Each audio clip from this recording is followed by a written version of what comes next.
Welcome back, traveler. Tonight we're going somewhere special, somewhere long, somewhere that's going to take hours to cross, and that's exactly the point. Because tonight is not about arriving anywhere. Tonight is about the slow, patient, beautiful process of going. We're going to ride Route 66, the Mother Road, the most famous stretch of asphalt in American history. From the center of downtown Chicago all the way to the edge of the Pacific Ocean at Santa Monica Pier. 2,448 miles of old highway, 8 states, countless small towns, forgotten motels, faded gas stations, quiet deserts, ancient mountains, and the slow, steady hum of an engine carrying you west. You don't need to do anything. You don't need to follow every word. You don't need to stay awake. In fact, the whole point of this is the opposite.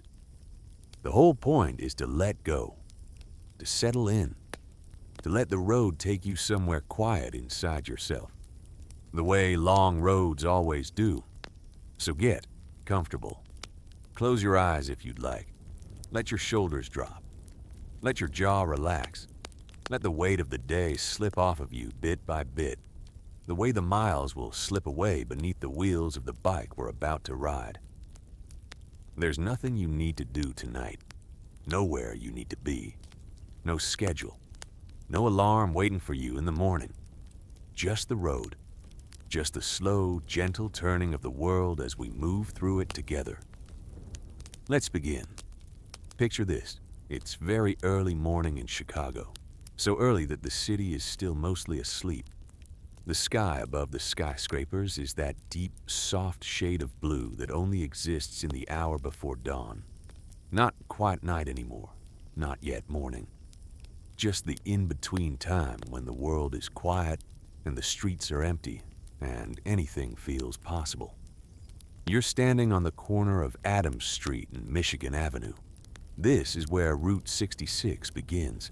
There's a small brown sign on a lamppost that says, Historic Route 66. Begin. That's it. That's the whole marker. For a road that became a symbol of America, the starting point is almost humble, almost modest. It doesn't shout. It just quietly says, this is where you start. And from here, you go west. You're standing next to your motorcycle. The bike is warmed up, idling softly, waiting. The sound of the engine is the only sound on the whole street. You can hear it reflecting off the tall buildings around you. A low, familiar rumble, the kind that reminds you of every road you've ever loved. The air is cool. Chicago in the early morning, even in the middle of summer, has a cool breeze that comes in off Lake Michigan and moves through the downtown streets like a quiet breath. You can smell the lake somewhere behind you. You can smell the faint warmth of asphalt. You can smell coffee from an all-night diner on the corner. A small, clean, urban smell that's going to be the last city smell you notice for a long, long time. Because where you're going, the cities disappear. Where you're going, everything gets simpler. You take one last look up at the skyline. The Willis Tower stands tall against the pre-dawn sky, its red aviation lights blinking slowly at the very top. The lights of a few high windows are on, people getting ready for the day. People who don't know you're about to ride out of their city and not come back for a very long time. You feel a kind of soft tenderness for them, for the whole city, for all the lives being lived inside those buildings. Chicago has been your starting point, and now it's time to go. You swing your leg over the bike. The seat is cool under you. Your hands find the grips. The engine vibrates through the handlebars, through your arms, through your chest. A gentle, steady hum. The sound of a promise. You roll the throttle just a little, and the bike responds, and you pull out onto Adams Street. The ride through downtown is quiet. The traffic lights are mostly green at this hour. The streets are nearly empty. A single taxi cab rolls past you going the other direction, its driver half asleep behind the wheel, barely noticing you. A garbage truck rumbles somewhere in the distance. Otherwise, the city is still. You ride through the soft canyon of skyscrapers, past empty storefronts and closed restaurants, past a cathedral with its doors still locked for the morning, past a quiet park where a man is sleeping on a bench, wrapped in a brown coat. Chicago slips by you slowly, block by block, and you let yourself feel it. The weight of the city, the history of it, the millions of people who live here and love here and dream here. You're not part of it anymore, not tonight. You're already leaving, but you can feel the warmth of it as you pass through. It's a kindness, the way big cities can be kind to someone who's moving quietly through them before anyone else is awake. You pass under a large green highway sign that says West I-55. You could take the interstate. Most people do. But you're not going to. You're going to stay on the old road, the slow road, the original Route 66, which runs alongside the interstate for most of its length, but keeps its own pace, keeps its own character, and keeps the memory of what this road used to be before America decided it needed to go faster. You exit onto a smaller street, a two-lane road with older buildings on both sides. The lights are dimmer here. The traffic lights take longer to change. You can feel the road getting older already, just a few miles out of downtown. Old brick buildings, old wooden porches, old painted signs advertising businesses that closed decades ago. This is already Route 66. You're already on it. You're already moving. The city begins to thin. The buildings become smaller. The streets become wider. You pass neighborhoods where the houses sit back from the road, small and square and quiet, with empty driveways and porch lights still glowing from the night before. A dog barks somewhere inside a house as you pass. A newspaper lies, rolled up on a front lawn, waiting for someone to come out and pick it up. The sky behind you is starting to change. You can see it in your mirrors. That deep pre-dawn blue is softening. A thin band of gray gold is beginning to appear where the horizon used to be, pure darkness. The sun is getting ready. It's not rushing. The sun never rushes. It just comes slowly when it's ready, and everything else waits for it. You keep riding. The road takes you through the outskirts of Chicago, past strip malls with their parking lots empty, past industrial buildings with chain-link fences, past a rail yard where a long freight train is sitting silently on a sidetrack, waiting for its own journey. You wave at it even though no one's watching. It feels right. Two travelers acknowledging each other in the quiet of the morning. Within an hour, Chicago is behind you, completely behind you. You don't even notice the exact moment it happens. One minute you're in the suburbs, and the next minute, you're on a two-lane country road with corn growing on both sides, and the buildings have thinned to almost nothing, and the sky above you is enormous, flat, endless, completely open. This is the prairie. This is what Illinois really is once you get out of the city. Flat. So flat that you can see for miles in every direction. So flat that the road ahead of you looks like it's going to continue forever, without ever turning. Fields of corn and soybeans stretch out on both sides of the highway, tall and green and rustling very softly in the pre-dawn breeze.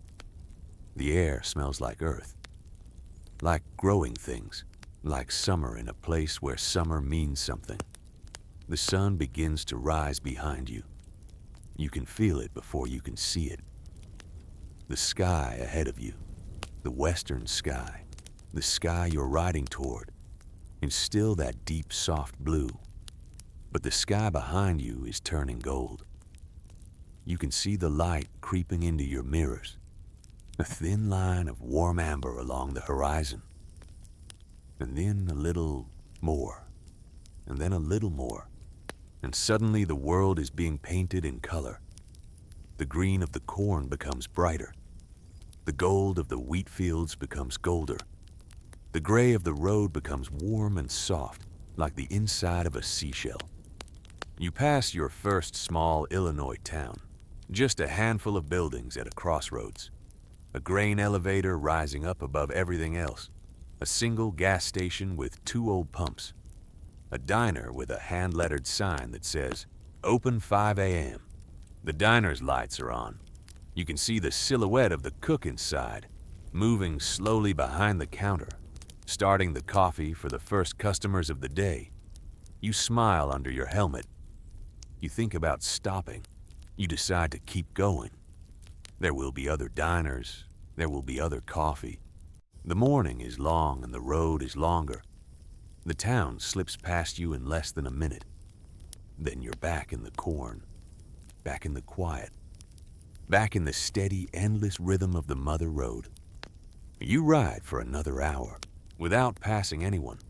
Not a car, not a truck, not a single other vehicle. The world feels completely empty.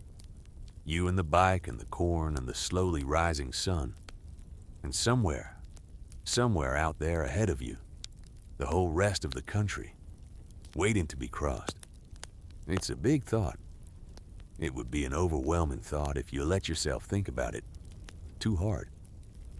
But you don't let yourself. You just focus on the next mile. And the next. And the next. The road teaches you how to do that if you let it. The road teaches you that the only way to cross something enormous is one small piece at a time. Now, the sun is fully up. The sky is bright blue. The shadows of the cornstalks are long and slanted across the road. Birds are starting to call from somewhere in the fields. A red-winged blackbird lands on a fence post beside the road and watches you ride past. A rabbit darts across the pavement in front of you and disappears into the ditch. Small, simple, ordinary things. The kind of things you forget exist when you live in a city. The kind of things the road brings back to you, one by one, as the miles accumulate. You pass through the town of Joliet. Not a big town, but bigger than the last few. Route 66 runs right through the middle of it.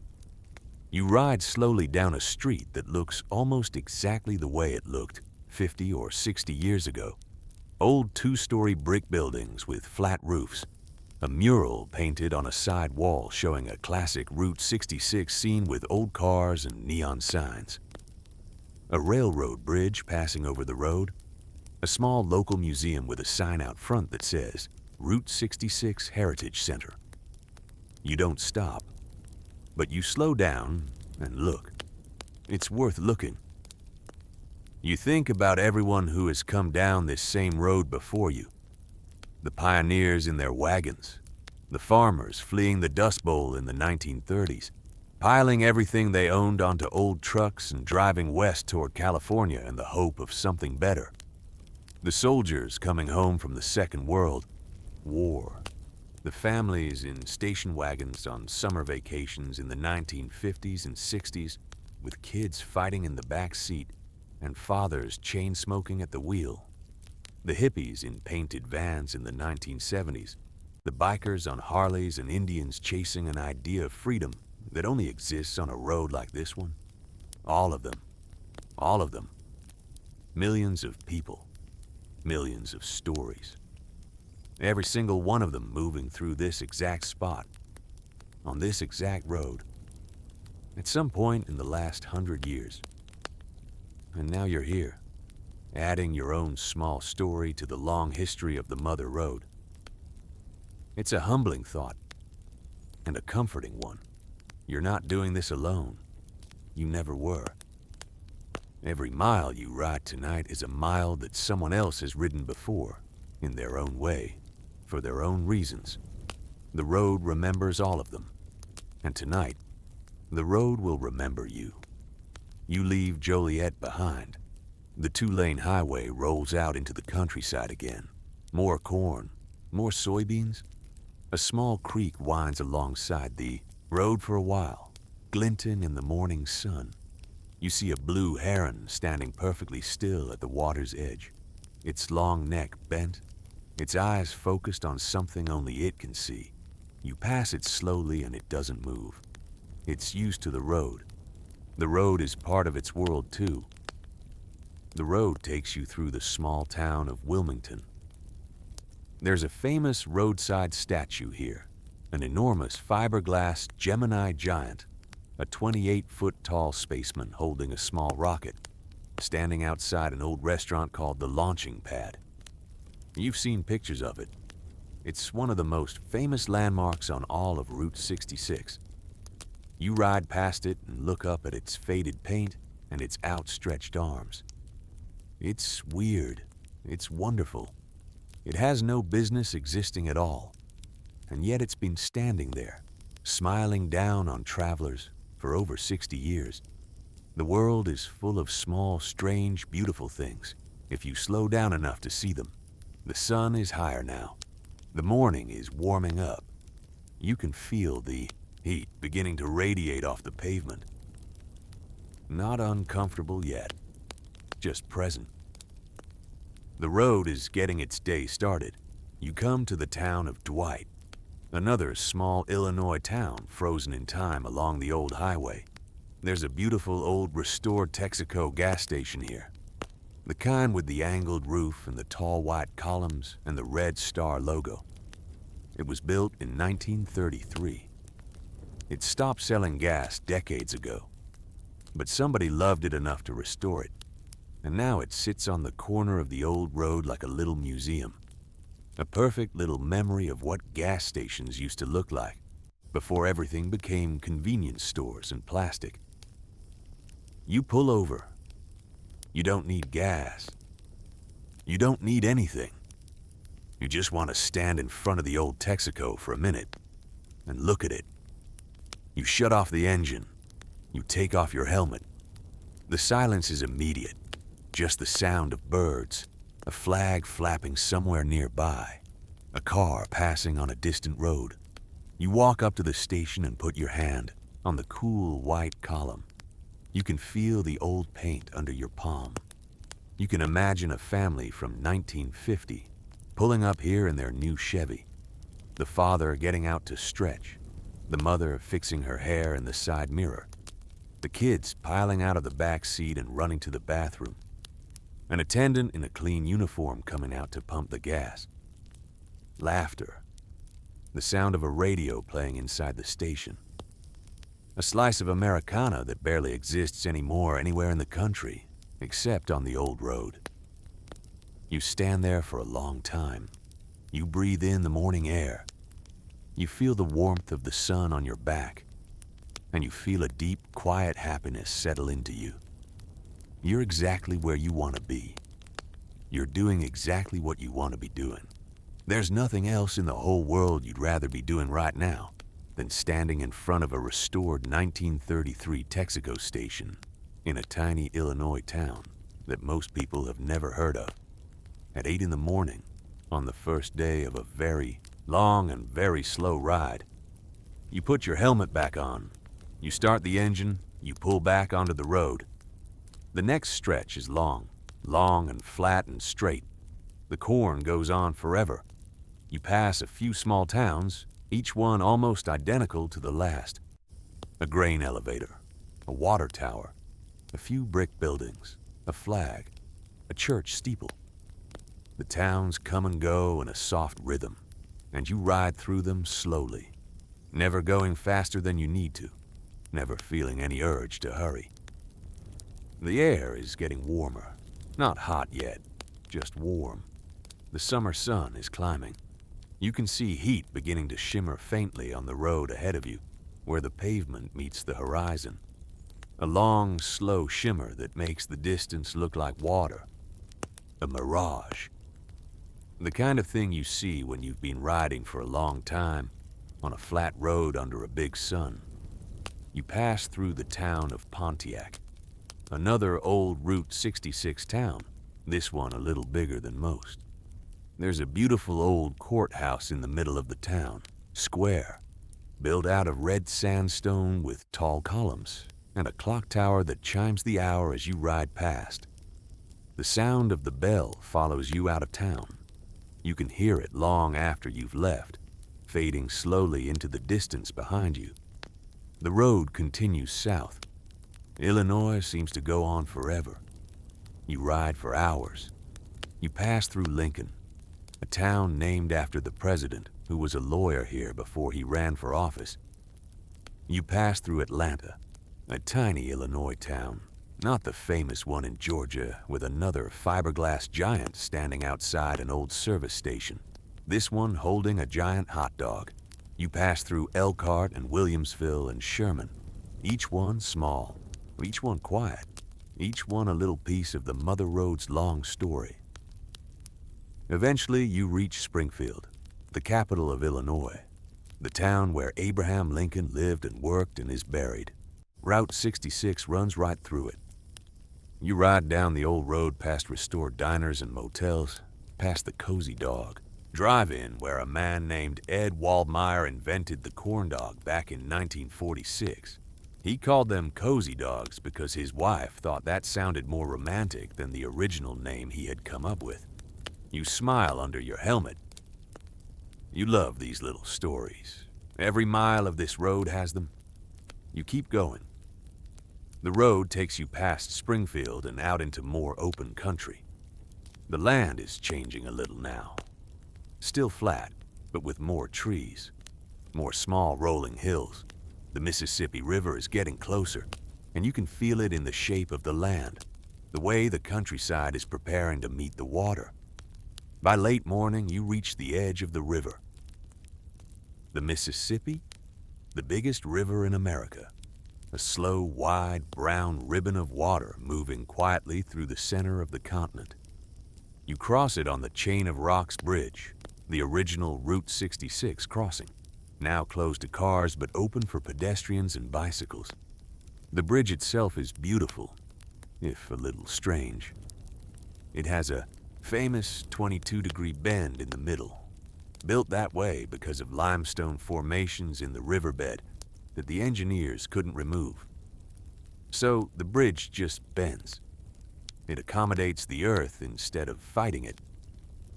There's something poetic about that.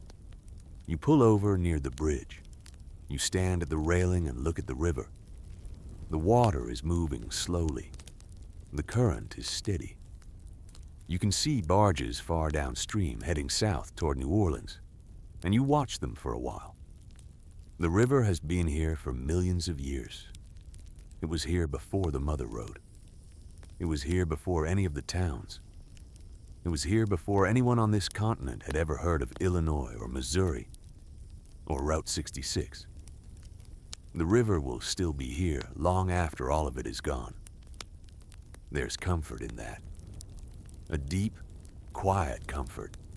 The kind that comes from being in the presence of something older and more patient than anything human hands have ever made. You stand there for a long time. The sun is warm on your shoulders. The river moves slowly below you. A train whistle blows somewhere in the distance, long and low, the saddest and most beautiful sound in America. You can hear it echoing across the water, fading slowly, being absorbed by the trees on the far bank.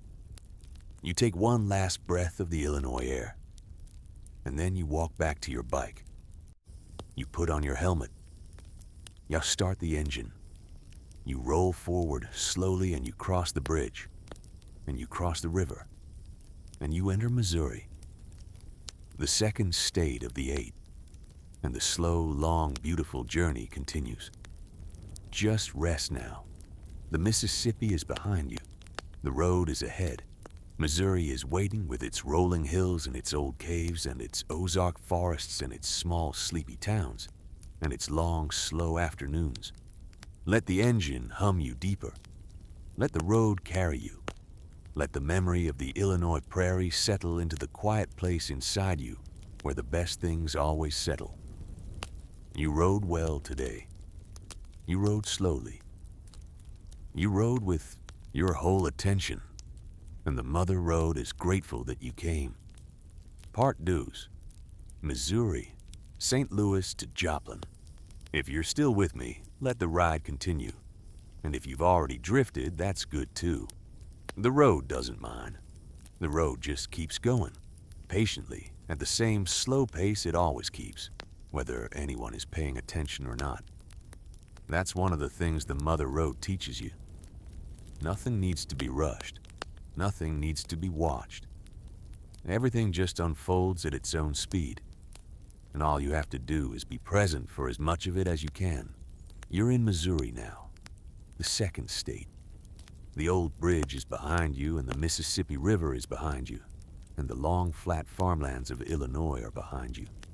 Everything is about to get a little different. The land starts to change here. The horizon is no longer perfectly flat. The trees are taller. The hills begin to show up, softly at first, then more seriously until eventually you're riding through real rolling country. The Ozark Mountains are waiting for you, somewhere out ahead, but they're still many hours away. First, there's a city to cross, and a morning to ride through, and 1,000 small things to notice along the way. Picture this. You come off the Chain of Rocks Bridge and onto the old road that leads south into St. Louis. The city appears in the distance ahead of you, the famous Gateway Arch catching the late morning sun, standing tall and silver against the blue sky. You can see it from miles away. It's the first thing most people think of when they think of St. Louis, and it's impossible not to look at it as you ride toward it. The arch is enormous, much bigger than it looks in photographs. 630 feet of polished stainless steel, curving up into the sky like a giant doorway that you could walk through, but no one ever does. The story of the arch is part of the story of the road. It was built in the 1960s as a monument to the westward expansion of America, to all the people who left the East and came to St. Louis and then kept going, across the plains, across the mountains, across the deserts, all the way to the Pacific Ocean. People just like you. People who loaded everything they owned onto wagons or into cars or onto motorcycles and pointed themselves west and didn't stop until they reached the edge of the continent. The arch is a tribute to that journey. And today, as you ride toward it, you are part of the tribute. You're doing the thing the arch was built to remember. You ride through St. Louis slowly. The road takes you past red brick warehouses and old railroad lines and a baseball stadium where the Cardinals play.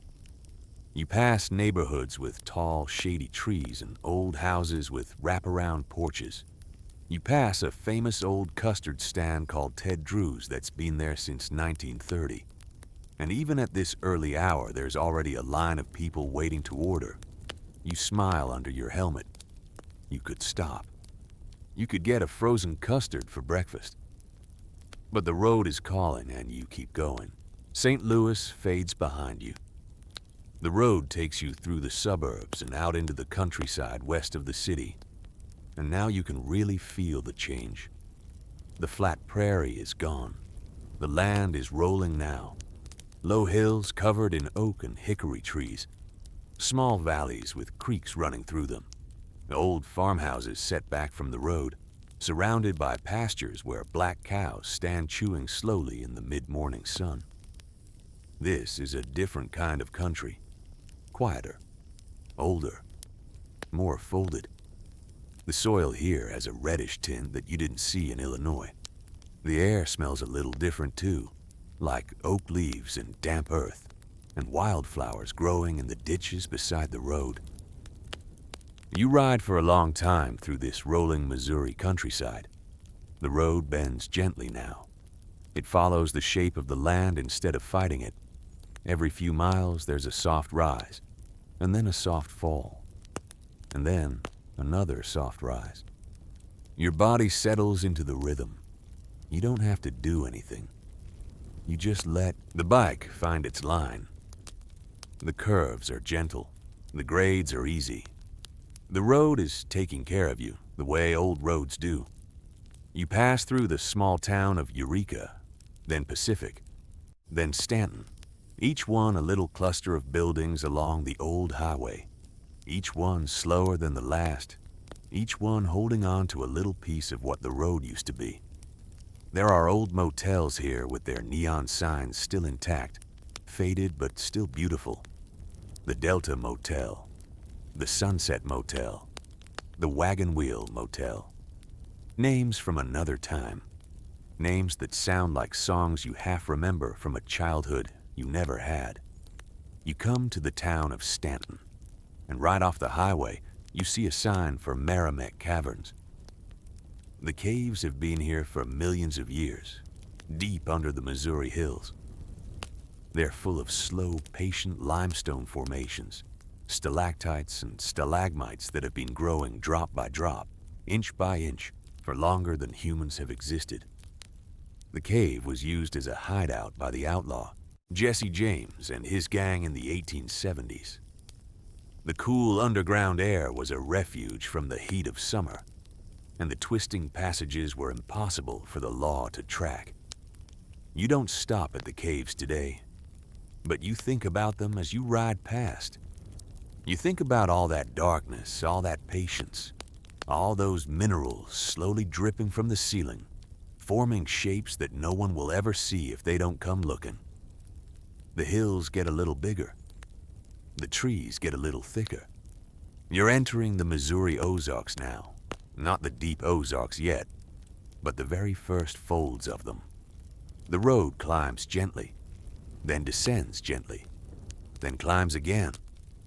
You pass through sunlit meadows where goldenrod is blooming in the ditches. You pass a small pond where a blue heron is standing in the shallows, not moving, waiting for a fish. You pass a field of wildflowers, black-eyed Susans and Queen Anne's lace and tall purple coneflowers. That goes on for at least half a mile.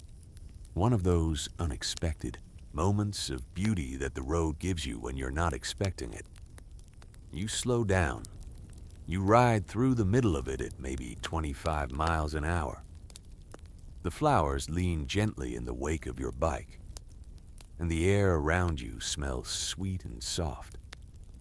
And for a moment, the whole world is just flowers and warm sun and the quiet hum of the engine. This is what the Mother Road does to you. It slows you down.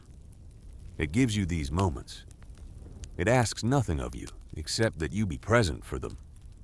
You ride on.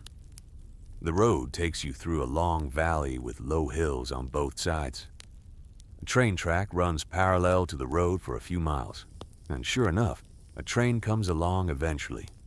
A long freight train moving slowly west, its engine blowing a deep rumbling note as it passes. You ride alongside it for a while. The train is going maybe 30 miles an hour. You match its speed. You and the train and the old road, all three of you heading west together. All three of you in no hurry. All three of you carrying a little piece of the long story of this country across the middle of the continent. Eventually, the train curves away toward a different destination, and you wave at the caboose even though no one waves back. It doesn't matter. You waved.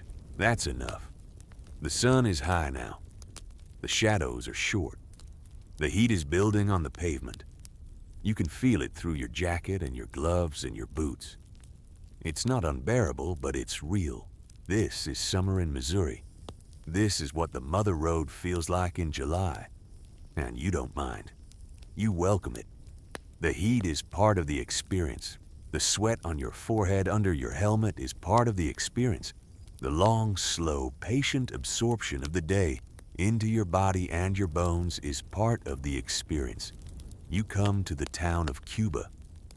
And in Cuba, the walls of the buildings are covered with murals. Dozens of them. paintings on the sides of old brick walls, telling stories about Route 66 and the history of the town. There's a mural of a young Amelia Earhart standing in front of an old biplane. She stopped here once, back in the 1920s. There's a mural of a Civil War battle that happened nearby. There's a mural of old cars and old motels and old gas stations. You ride slowly through the town, looking at the murals. It's like a museum, except the museum is the town itself. The town is its own monument to the road that built it. You stop briefly at one of the murals. You don't get off the bike. You just idle at the curb and look up at a painting of a 1950s family pulling into a gas station, the father smiling, the mother in a sundress, two kids in the back seat waving out the window. It's a simple image, but it's beautiful. It captures something about the road that no photograph could. The feeling of belonging. The feeling of being a small family on a big adventure. The feeling of being exactly where you wanted to be. Doing exactly what you wanted to do. On a long summer day in the middle of America, you ride on. The road keeps going. Missouri is big. You're not even halfway through it. But there's no rush. There's never a rush on the Mother Road. You pass the town of Fanning. And in Fanning, right off the road, is the world's largest rocking chair. It's exactly what it sounds like. An enormous wooden rocking chair, 42 feet tall, painted red, standing in the middle of a gravel lot next to a souvenir shop. It's one of those roadside attractions that exists for no reason other than to exist. Someone built it. Someone painted it. And now it sits here, waiting for travelers like you to pull over and look at it and laugh and take a picture and remember it forever. You ride past it slowly and you smile. The world is full of strange, pointless, wonderful things, and most of them live along Route 66. The road continues. You pass the town of Rolla, which sits right in the middle of the Ozarks. You pass an old roadside diner with a sign that says, "Best Pie on 66. You don't stop. Not this time. But you think about all the travelers who have stopped there, and all the slices of pie that have been cut and served over the years, and all the conversations that have happened at those tables. A diner on the Mother Road is not just a diner. It's a meeting place, a resting place, a place where strangers have shared tables and stories with each other for generations. Part of the road. The afternoon is starting to soften a little now. The sun is still high, but it's past the peak. The light is becoming a little warmer, a little more golden. The heat is still present, but it's beginning to think about easing. The shadows are getting longer on the west side of the hills. You ride through more small Missouri towns. St. James, Sullivan, Lebanon. You pass through each of them slowly. You notice the small details. The way a screen door on an old cafe slams shut behind someone walking in. The way an old dog is sleeping on the porch of a hardware store, not bothering to lift his head as you pass. The way a little girl on a bicycle waves at you as she rides the other direction, and you wave back. And she smiles a big gap-toothed smile, and for a second the whole day feels like it's the middle of summer in a country that might only exist in memory. But it's real. It's all real. It's all still here. The road hasn't forgotten any of it. The Ozark hills are deeper now. The trees are taller. The forest presses close to the road in places, and in other places it opens up into wide, sunny fields. You can feel yourself climbing very gradually into the higher country. The air is a little cooler. The light is a little sharper. The world feels older. You come around a gentle curve and see a sign. Devil's Elbow, 5 miles. You've heard of Devil's Elbow. It's one of the most famous stretches of the old Route 66 in Missouri, a place where the road makes a sharp bend to avoid a steep cliff where the Big Piney River flows. And early truckers who hauled timber down the river used to complain that the bend was a devil to navigate. The name stuck. Now it's a legendary stop on the Mother Road, a place where travelers slow down just to appreciate the curves and the river and the quiet beauty of the Missouri backcountry. You take the exit. The road narrows. The trees press in. Suddenly, you're riding through a green tunnel with oak and hickory branches arching over the pavement and dappled sunlight falling on the road in slow, shifting patterns. The road descends gently toward the river. You can hear the water before you can see it, the sound of a river moving slowly over stones, clean and cold and patient. It's the sound of a place that has been itself forever. You come around a curve and the bridge over the Big Piney River appears in front of you. It's an old steel truss bridge, painted a faded gray-green, with a wooden plank pedestrian walk along one side. You roll onto the bridge slowly. The sound of your engine echoes off the metal trusses above you. Below you, through the gaps in the bridge, you can see the river, clear and green and slow, moving toward somewhere far away. A man is fishing from a small rowboat in the middle of the current, not catching anything, not trying very hard. He looks up at you as you ride past and raises a hand in a silent greeting. You raise yours back. You cross the bridge and pull over at the other end. There's a small gravel turnout there. You shut off the engine. The silence rushes back in. Only it's not silence. It's the river. It's the leaves overhead. It's the slow creaking of the bridge behind you. It's the call of a bird somewhere deep in the forest. All of these sounds together make up the silence of a place like this. A silence that's fuller and richer and kinder than any real silence could ever be. You walk to the edge of the water. You crouch down and put your hand in the river.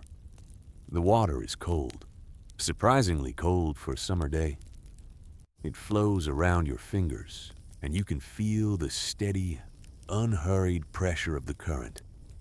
And for a moment you think about how this same water has been flowing through this same bend, in this same river for tens of thousands of years, maybe more, before the road was here, before the town was here, before anyone named anything. The river was already doing what it's doing, and the river will still be doing it long after everything else is gone. You stand up. You walk back to the bike.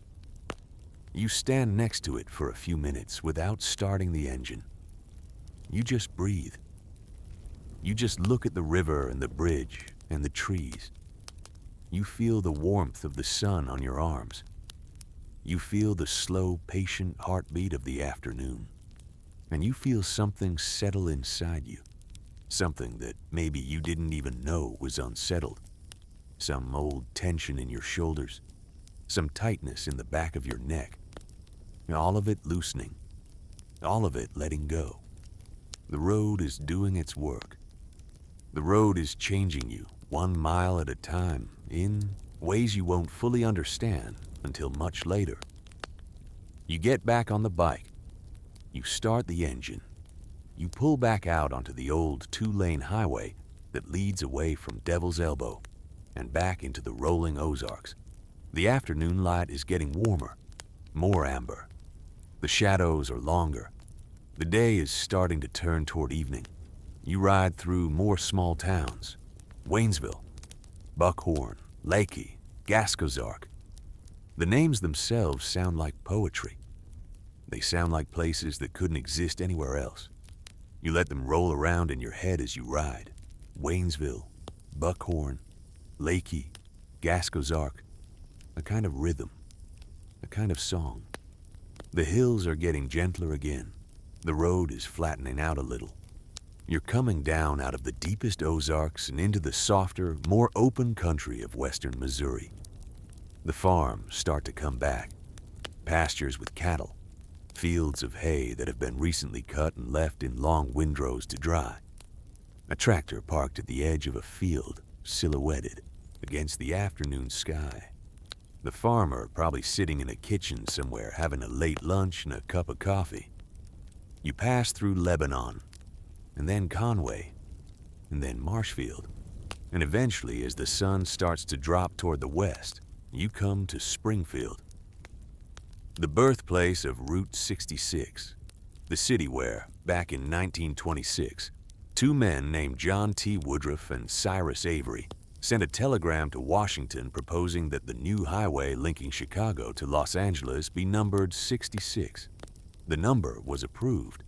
The name became legendary. And the road that you've been riding all day began, in a very real sense, right here, in this small Missouri city with a telegram. You ride through downtown Springfield slowly, past the old Railhaven Motel, still operating, still decorated with neon signs and vintage cars parked out front, past old diners and old service stations and old storefronts. A man tips his hat to you as you ride past an antique shop. You nod back. Somewhere on the west side of Springfield, you decide it's time to stop for the night. You're not at the edge of Missouri yet. You still have a few hours of riding left to get to Joplin, which is where the state ends. But you don't need to do it all tonight. There's no point in pushing. The whole point of this ride is to not push. You find a small motel along the old highway. One of those classic Route 66 motels that still exists because somebody loved it enough to keep it alive. A single-story building with a few rooms facing a narrow parking lot. A neon sign out front that says, vacancy. An old soda machine humming quietly next to the office door. You pull into the lot and shut off the engine and stretch slowly. Your back is a little stiff. Your legs are a little sore, but it's a good kind of stiff. The kind that comes from doing something worth doing. You check in. The woman behind the desk is in her 60s, with kind eyes and hair tied back in a loose gray bun. She gives you a key attached to a plastic fob, shaped like a little tire. The room is at the far end of the lot. You walk to it slowly. You unlock the door. You step inside. The room is simple. A bed with a faded bedspread. A small television sitting on a dresser. A window with heavy curtains. A tiny bathroom with white tile. A ceiling fan that hums softly when you turn it on. It smells faintly of old wood and lemon cleaner. It smells like every road motel in America. It smells like rest. You take off your jacket. You sit on the edge of the bed. You kick off your boots. You lie back on the pillow and stare at the ceiling fan rotating slowly above you. The sun is getting low outside. You can see the warm orange light sliding through the gap in the curtains, painting a thin stripe across the wall of the room. You can hear a train whistle in the distance, somewhere out in the Missouri evening. You can hear the soft hum of the parking lot's single light coming on as the sky begins to dim. You close your eyes. You think about the day behind you. The old Texaco in Dwight, the fiberglass giant in Wilmington, the Gateway Arch in St. Louis, the murals in Cuba, the rocking chair in Fanning, the old steel bridge at Devil's Elbow, the sound of the big piney river running slowly over its stones, the slow climb through the Ozark forests, the small towns with their strange, beautiful names. All of it lining up in your head like a slow procession of memories, each one gentle, each one quiet, each one part of the long, patient story of the road you're riding. And tomorrow, there's more. Tomorrow, you finish Missouri. You ride the last stretch to Joplin. And then you cross into Kansas, the shortest state on the Mother Road, just 13 miles of Route 66, but 13 miles that matter. And then into Oklahoma, which is maybe the heart of the whole road. the place where the mother road feels most like itself. There's so much still ahead, so much still to see, so much still to ride through slowly and quietly and attentively. But that's tomorrow. Tonight is for rest. Tonight is for letting the road recede for a few hours. Tonight is for the soft hum of the ceiling fan and the distant train whistle and the cool pillow under your head and the quiet weight of a good day settling into your tired body. The ceiling fan turns slowly above you. The light in the curtains fades from orange to red to a deep indigo. The parking lot outside is silent. The motel is silent. The town is silent. The whole state of Missouri is sinking into a warm summer evening, and you are one small sleeping thing inside it, held by a simple room and a soft bed, and the invisible presence of the road waiting patiently outside your door. You don't have to think about tomorrow. Tomorrow will come. The road will still be there. The hills of Kansas will still be there. The endless horizons of Oklahoma will still be there. And you will be there too, refreshed, ready, carried gently back onto the mother road for another long day of slow, beautiful miles. For now, just sleep, just let go, just let the day fall away. Let the engine in your memory fade into the soft hum of the ceiling fan. Let the road fade into the quiet of the room. Let everything you saw and heard today settle into the deep place inside you where memories rest.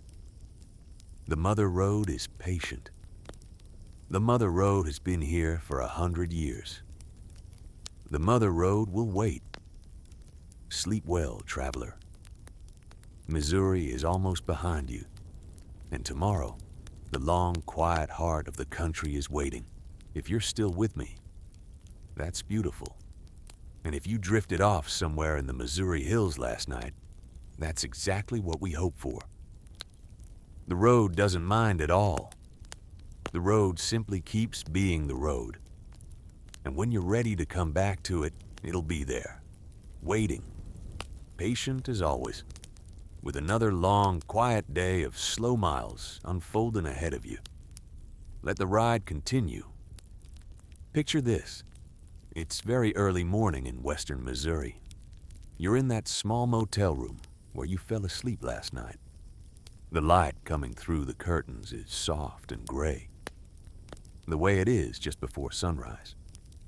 The ceiling fan is still turning slowly overhead. The room is cool. You can hear the very faint sound of birds waking up outside, just one or two of them at first, calling to each other in that tentative way birds have in the minutes before dawn. You lie there for a few minutes. You don't need to rush. There's no alarm. There's nowhere you need to be. There's only the road, and the road doesn't care what time you start. You stretch slowly. You feel the warmth of the bed. You feel the soft weight of the pillow. You feel that deep, rested feeling that only comes after a long day of riding and a full night of sleep in a simple, quiet place. Eventually, you sit up. You pull on your jeans and your socks. You splash cold water on your face at the small bathroom sink. You look at yourself in the mirror for a moment and you smile. You look like someone who has been on the road. There's a little sunburn on your nose from yesterday. Your hair is rumpled from the pillow. Your eyes are calm. You look like someone who is exactly where they want to be. You pull on your boots. You shoulder your small bag. You walk outside into the cool pre-dawn air. The parking lot is quiet. A single light is still on over the office. Your motorcycle is exactly where you left it, parked in front of your room, faithful and ready. You run your hand along the cool metal of the tank as you walk up to it. Old friend, it's time to go again. The woman from last night is sitting on a bench outside the office drinking coffee from a paper cup. She nods at you as you walk past. You headed west, she asks. You nod. You'll make Joplin by lunch if you take it slow, she says. And that's the way to take it. Slow. You smile. You thank her. You leave your key on the bench next to her. She nods again and takes a sip of her coffee.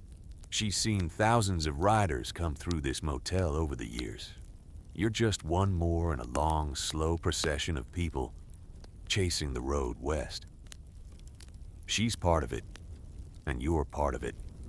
And neither of you has to say much about it because it's already understood. You swing your leg over the bike. You turn the key. The engine starts on the first try, that familiar low rumble rolling out into the quiet morning. You pull out of the lot and onto the old highway, and within a few minutes the motel is behind you and the sky ahead is beginning to turn gold with the first light of the sun rising behind you in the east.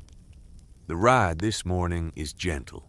The hills of western Missouri are softer than the Ozarks were yesterday. The land is opening up. The trees are thinning. The horizon is getting farther away. You can feel that you're approaching the edge of something, that you're about to leave one kind of country and enter another. Missouri is slowly handing you off to the plains. You pass through small towns, one after another. Halltown, Paris Springs Junction, Carthage, Avila. The names are soft and easy like the morning itself. Each town is just a handful of buildings along the old highway, most of them still sleeping. An old gas station with its pumps unused for decades but still standing as a monument to the road's past. A diner with a few pickup trucks already parked outside, early farmers starting their day with coffee and eggs. A small white church at the edge of town with its doors closed and its bells silent. In Halltown, there's an old general store that's been there for over 100 years. It's closed this morning, but you ride past it slowly and you look at the faded painted signs and the wooden porch and the screen door with its peeling paint. You imagine what it must have been like inside back in 1940, when travelers pulled over here for sandwiches and soda pop on their way west, when the Mother Road was still the main artery of the country, and every small town on it was alive with travelers and commerce and stories. Most of that is gone now, but the buildings remain, and the memory lives in them, quietly, like an old song still playing in an empty room. You ride on. The sun climbs higher. The morning warms up. The air smells like hay and wildflowers and warm pavement. Somewhere off to the right of the highway, a flock of small birds rises out of a field and turns in the air and settles back down. And the whole motion of it is as beautiful as anything you've ever seen. You come to the town of Carthage.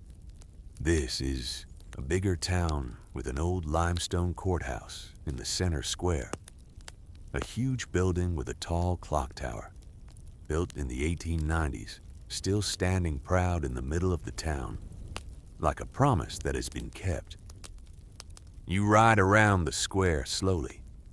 The courthouse looks beautiful in the morning light. The clock in the tower says 7:15. A few shopkeepers are beginning to open their stores. A woman is sweeping the sidewalk in front of a flower shop. A man is hanging a hand-lettered sign in the window of a bookstore.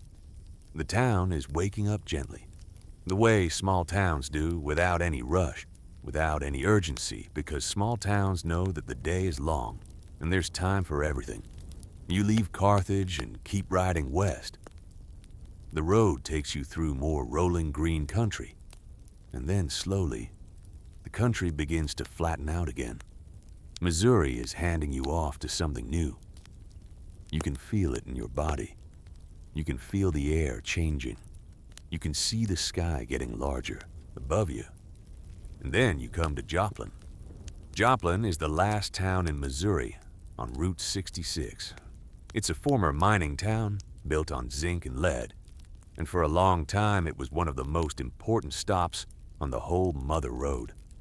Travelers would come into Joplin tired and dusty from the long ride across Missouri, and they would find rest here before continuing west into the plains. Today, Joplin is still a working town, still alive, still welcoming to travelers. You ride through it slowly. You pass old buildings and new buildings. You pass murals on the walls that celebrate the town's mining history and its long connection to the road. You pass the edge of town, where the last traffic light blinks yellow in the early light, and then you're out. And within a few more miles, you cross the state line. Welcome to Kansas. Kansas is the shortest stretch of Route 66 in the entire country, only 13 miles. You could ride the whole thing in about 20 minutes if you were in a hurry. But you're not in a hurry. You're going to take the full 13 miles at the slowest pace you can, because those 13 miles matter. They matter because they exist at all. The road planners in the 1920s could have routed Route 66 straight from Missouri to Oklahoma and skipped Kansas entirely. But they didn't. They bent the road just enough to include 13 miles of southeastern Kansas, so that Kansas could say, yes, we are part of the Mother Road too. And now, nearly 100 years later, you get to ride those 13 miles and appreciate what they represent. The first town you come to in Kansas is Galena. It's a very old mining town, just like Joplin was. The buildings downtown are old brick and stone, some of them dating back to the 1800s. The streets are quiet this morning. You ride down the main street slowly, and you see one of the most famous roadside attractions on the whole road. A restored Canotex service station from the 1930s. It's painted bright and clean now, but the bones of it are original. And out in front of the station, there's an old rusty tow truck that looks like it has a face, a real face, with eyes and a kind of metal smile. The truck was the inspiration for the character Tow Mater in the Pixar movie Cars, and kids come from all over the country to see it. You smile under your helmet. You stop for a minute in front of the station. You look at the old truck.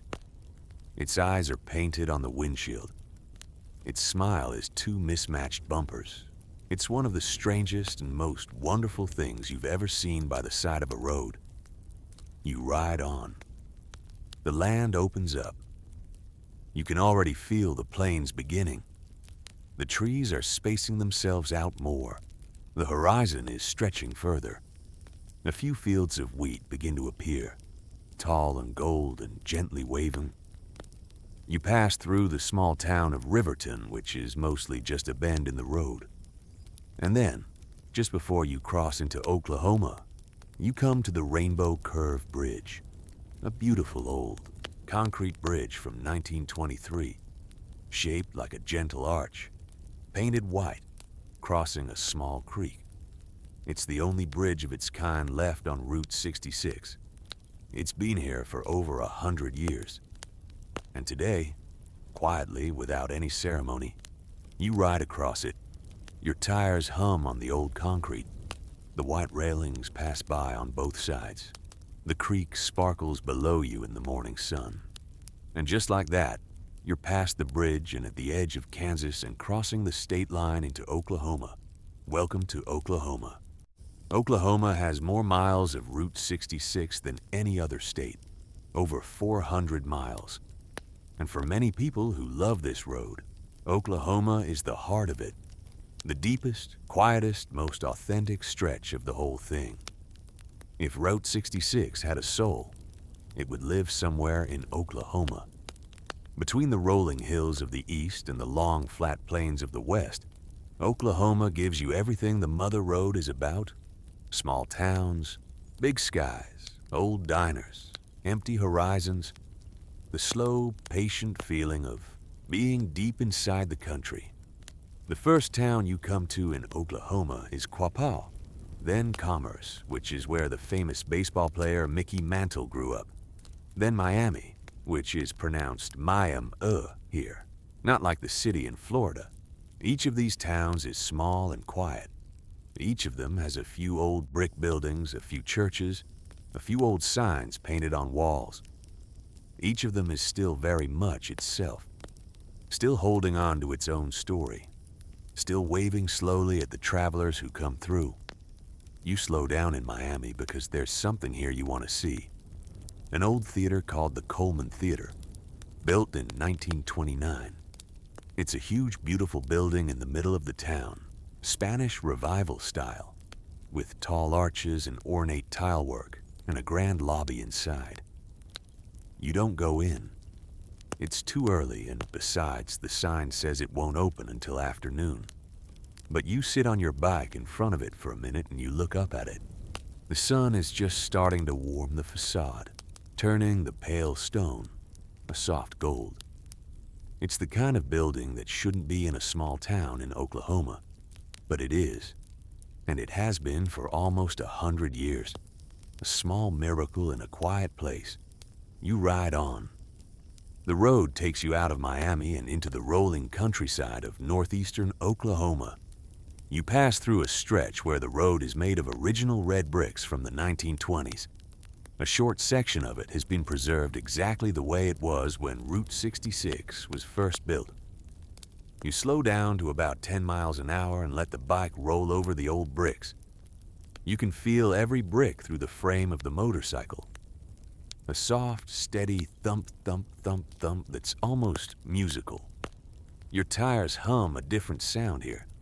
The sound of your bike on a road that was laid down decades before you were born. For a mile or so, you're riding exactly the same road that travelers rode in 1927. You can feel the history of it in your bones.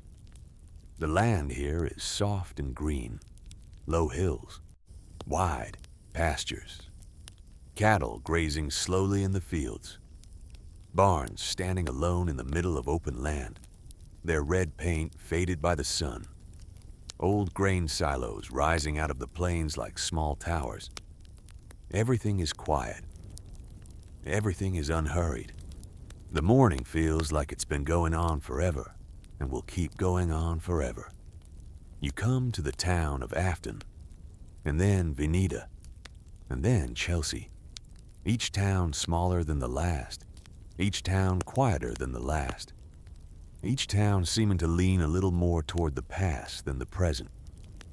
In Chelsea, you pass a quiet park where a few old picnic tables sit under shade trees. A single elderly man is sitting at one of the tables, drinking coffee from a thermos, watching the road. He raises a hand in greeting as you pass. You raise yours back. Somehow, that small gesture, just two strangers acknowledging each other's presence on a slow morning, feels like one of the kindest things that has happened to you in a long time. The road brings these moments. The road is full of them if you pay attention. You ride on. The sun is higher now. The morning is turning into early afternoon. The heat is starting to build on the pavement. You can feel it through your jeans. But the heat is dry out here, not the humid Missouri heat of yesterday.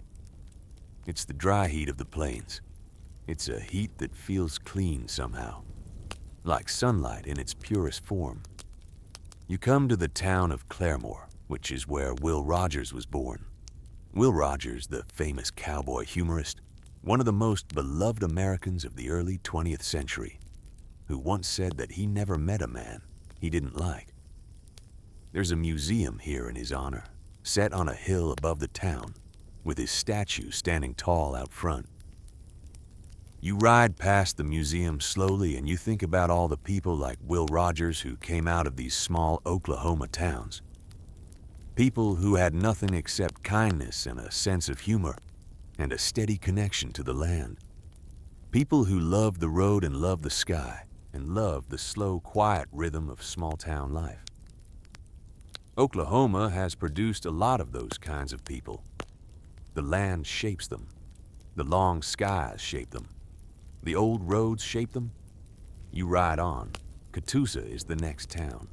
And in Catoosa, off the side of the road, is one of the most famous Route 66 landmarks of all time, the Blue Whale. It's a huge concrete sculpture of a smiling whale about 80 feet long, sitting in a small pond right next to the highway. It was built in the early 1970s by a man named Hugh Davis as a surprise anniversary gift for his wife. It became a local swimming hole, and then a beloved roadside attraction, and now it's one of the most photographed things on the entire Mother Road. You pull over. You have to. Everyone has to. It's the rule. You stop the bike in the gravel lot next to the pond. You shut off the engine. The silence rushes in. Dragonflies are skimming over the surface of the pond. Cicadas are singing in the tall grass. The whale smiles at you with its painted concrete face, not caring that you've come, not caring that you're going to leave again. Just sitting there in its pond the way it has for over 50 years, bringing a small bit of joy to anyone who bothers to stop. You take off your helmet. You walk to the edge of the pond. The water is still. You can see your reflection in it.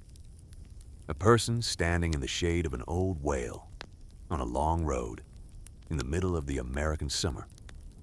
You smile at the reflection. The reflection smiles back. You stand there for a long time. You don't need to do anything. You don't need to be anywhere. The whale is in no hurry to be anything other than a whale. The pond is in no hurry to be anything other than a pond. And you, for this moment, are in no hurry to be anything at all. Just a person. Just breathing. Just existing in the warm middle of a beautiful old day. Eventually, you walk back to the bike. You put your helmet on. You start the engine. You roll back out onto the highway, and the blue whale slips into your mirrors and disappears around a curve, and Catoosa falls away behind you, and you're rolling west again, deeper into Oklahoma. The road takes you through Tulsa. Tulsa is a bigger city, the second largest in Oklahoma, but the old Route 66 path winds through the older neighborhoods and along the quieter edges of the downtown. You ride past Art Deco buildings from the 1920s, back when Tulsa was booming on oil money, and everyone was building something beautiful. You pass the famous Meadow Gold neon sign, restored and mounted on a pedestal at an intersection, glowing faintly even in the daylight. You pass old neighborhoods with tall shade trees and old houses with wraparound porches. Tulsa is a city that takes its Route 66 heritage seriously. You can feel the road's presence in every block of the old route. You ride out of Tulsa and back into the open country. The plains really begin now. The land flattens out in a way that it hasn't until this moment. The horizon gets farther away. The trees thin out. The sky becomes enormous, dominating everything. More sky than you've ever seen at one time in your life. The afternoon is in full bloom. The sun is high and warm. The shadows are sharp. A red-tailed hawk circles slowly above a field somewhere, riding the warm air rising off the earth. A pair of mourning doves fly up from the side of the road as you pass, their wings making that soft whistling sound that doves make when they take off. A single pickup truck passes you going the other direction, the driver raising one finger from the steering wheel in a small, silent wave. You wave back.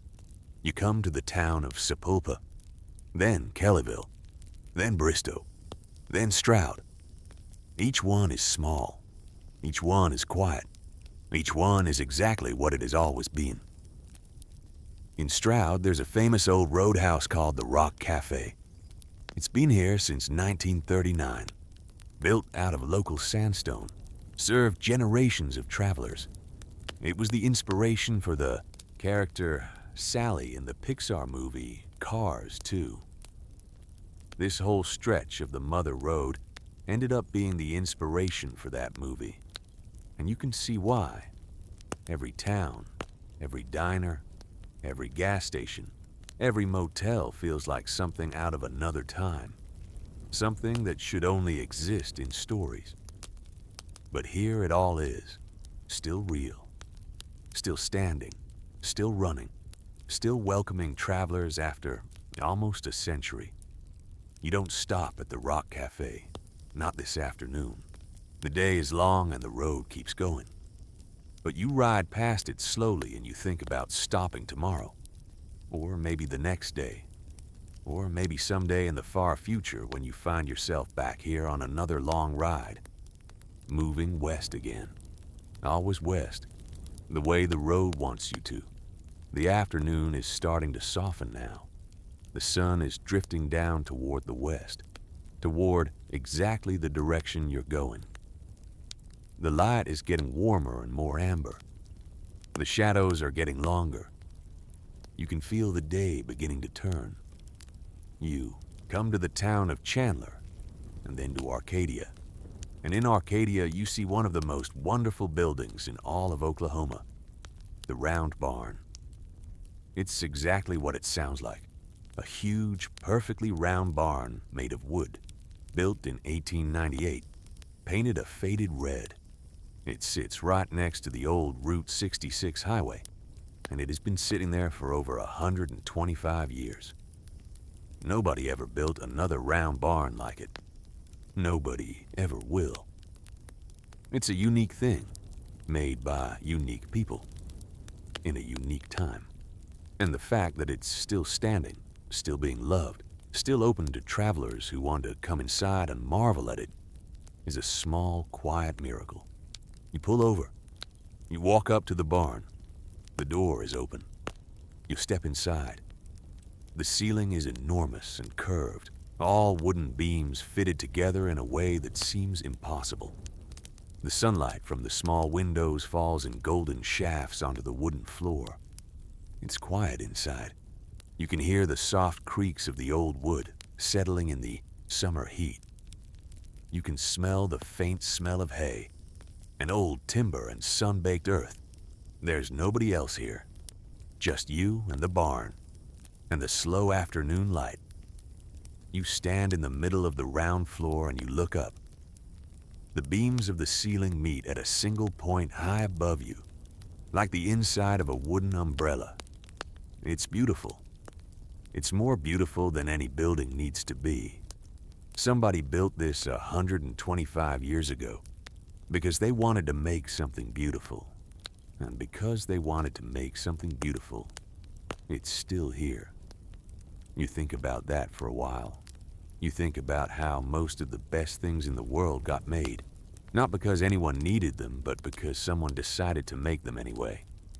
The Round Barn, the Blue Whale, the old Texaco in Dwight, the murals in Cuba, the Coleman Theater in Miami. None of them had to exist. All of them exist because someone loved the idea of them enough to make them real. And every one of them is still here, welcoming travelers, reminding you that the world is better because of all the beautiful, unnecessary things people have put into it. You walk out of the barn slowly. You stand in the gravel lot next to your bike.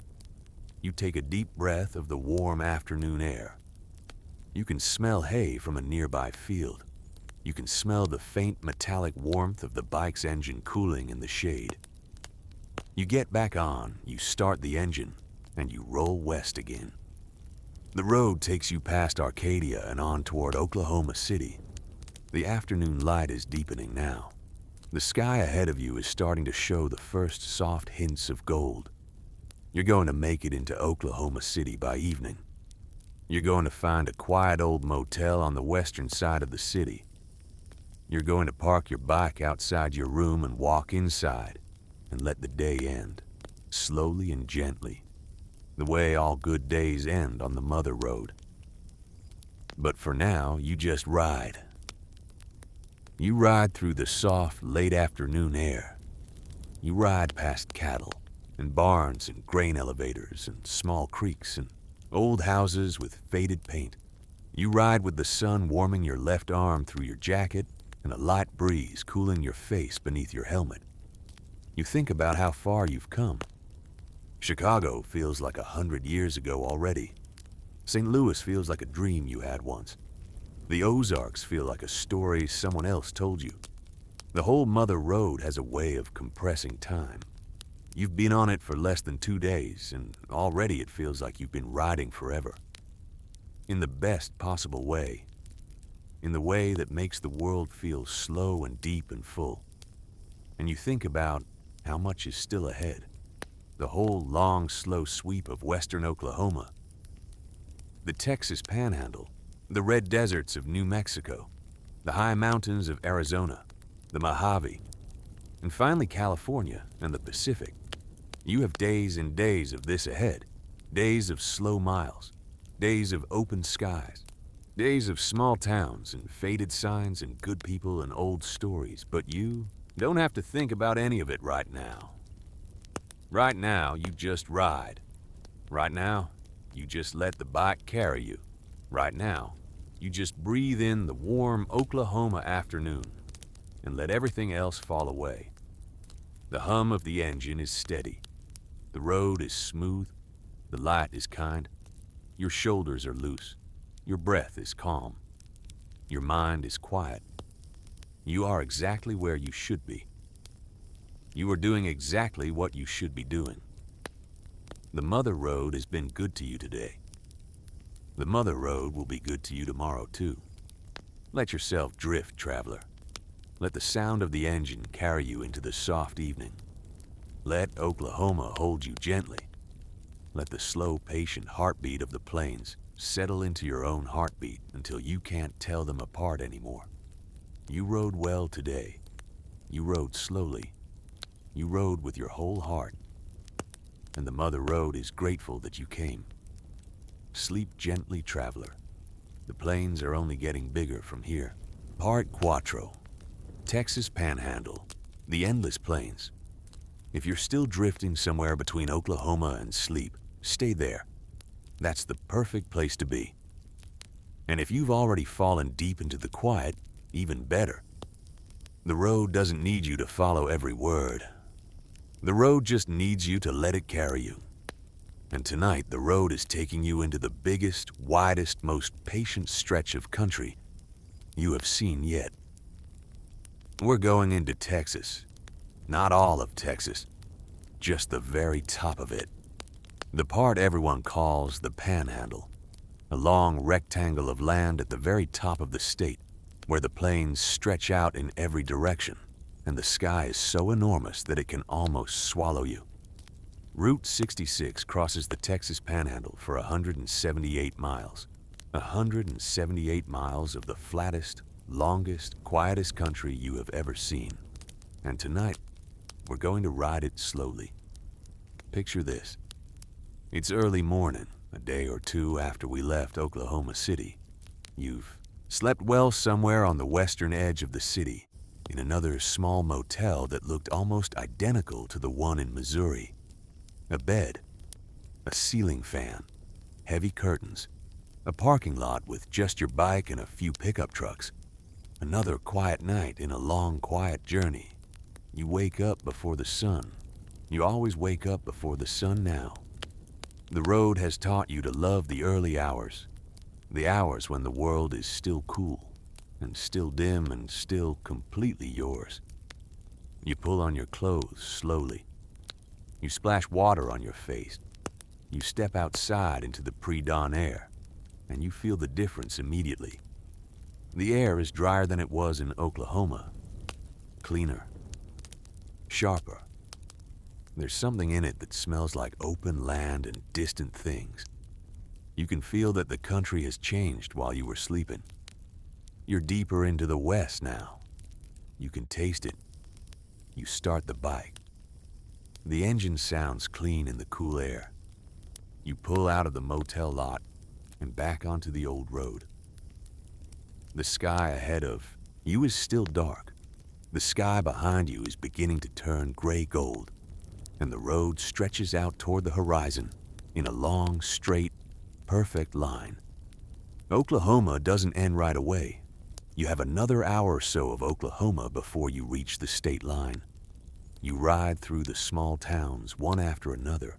El Reno, Hinton, Weatherford, Clinton, Elk City, Sayre. Each one quiet. Each one still asleep. each one just a few silhouettes of buildings against the lightening sky. In Clinton, there's the Oklahoma Route 66 Museum, a beautiful building full of old cars and old signs and old memories. You ride past it slowly in the gray light and think about stopping someday when it's open. Not today. Today you need to keep moving because the land ahead is calling you, and you don't want to waste a single minute of the morning cool. The sun comes up somewhere around Elk City. You see it in your mirrors first. That slow spreading of gold along the eastern horizon. The kind of sunrise that only happens over flat country. In places with mountains or hills, the sun arrives in pieces. But out here, on the edge of the plains, the sun arrives all at once. One moment the world is gray. The next moment everything is bathed in soft amber light. The wheat fields along the road catch the color and hold it. The grain elevators glow pale gold. A water tower on the edge of a small town turns the color of honey. The whole world is briefly, beautifully transformed. You ride slowly through this moment. You don't rush. Sunrises don't last long, and this one is worth every second. You pass through Sayre, which is the last big town before the Texas state line. You ride past an old movie theater with a faded marquee, past a small diner where a few early risers are already eating breakfast, past an old courthouse with a tall copper dome that catches the morning sun and glows like a lantern. And then Sayre is behind you, and the road stretches out ahead of you through flat open country, and within another 20 miles you see the sign that tells you you're about to leave Oklahoma. Then the state line. Welcome to Texas. You can feel it the moment you cross it.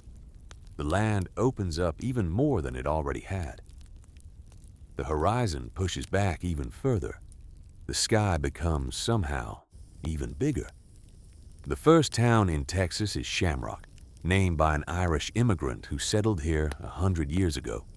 It's a small town, quiet and dusty, but it has one of the most famous buildings on all of Route 66, the old U Drop In Cafe and Tower Conoco station. It's an Art Deco masterpiece from 1936 with tall green tile walls, a soaring tower topped with a spire, and neon signs that still light up at night. The whole thing looks like a spaceship landed in the middle of the Texas plains almost 100 years ago and decided to stay. You pull over in front of the U Drop In.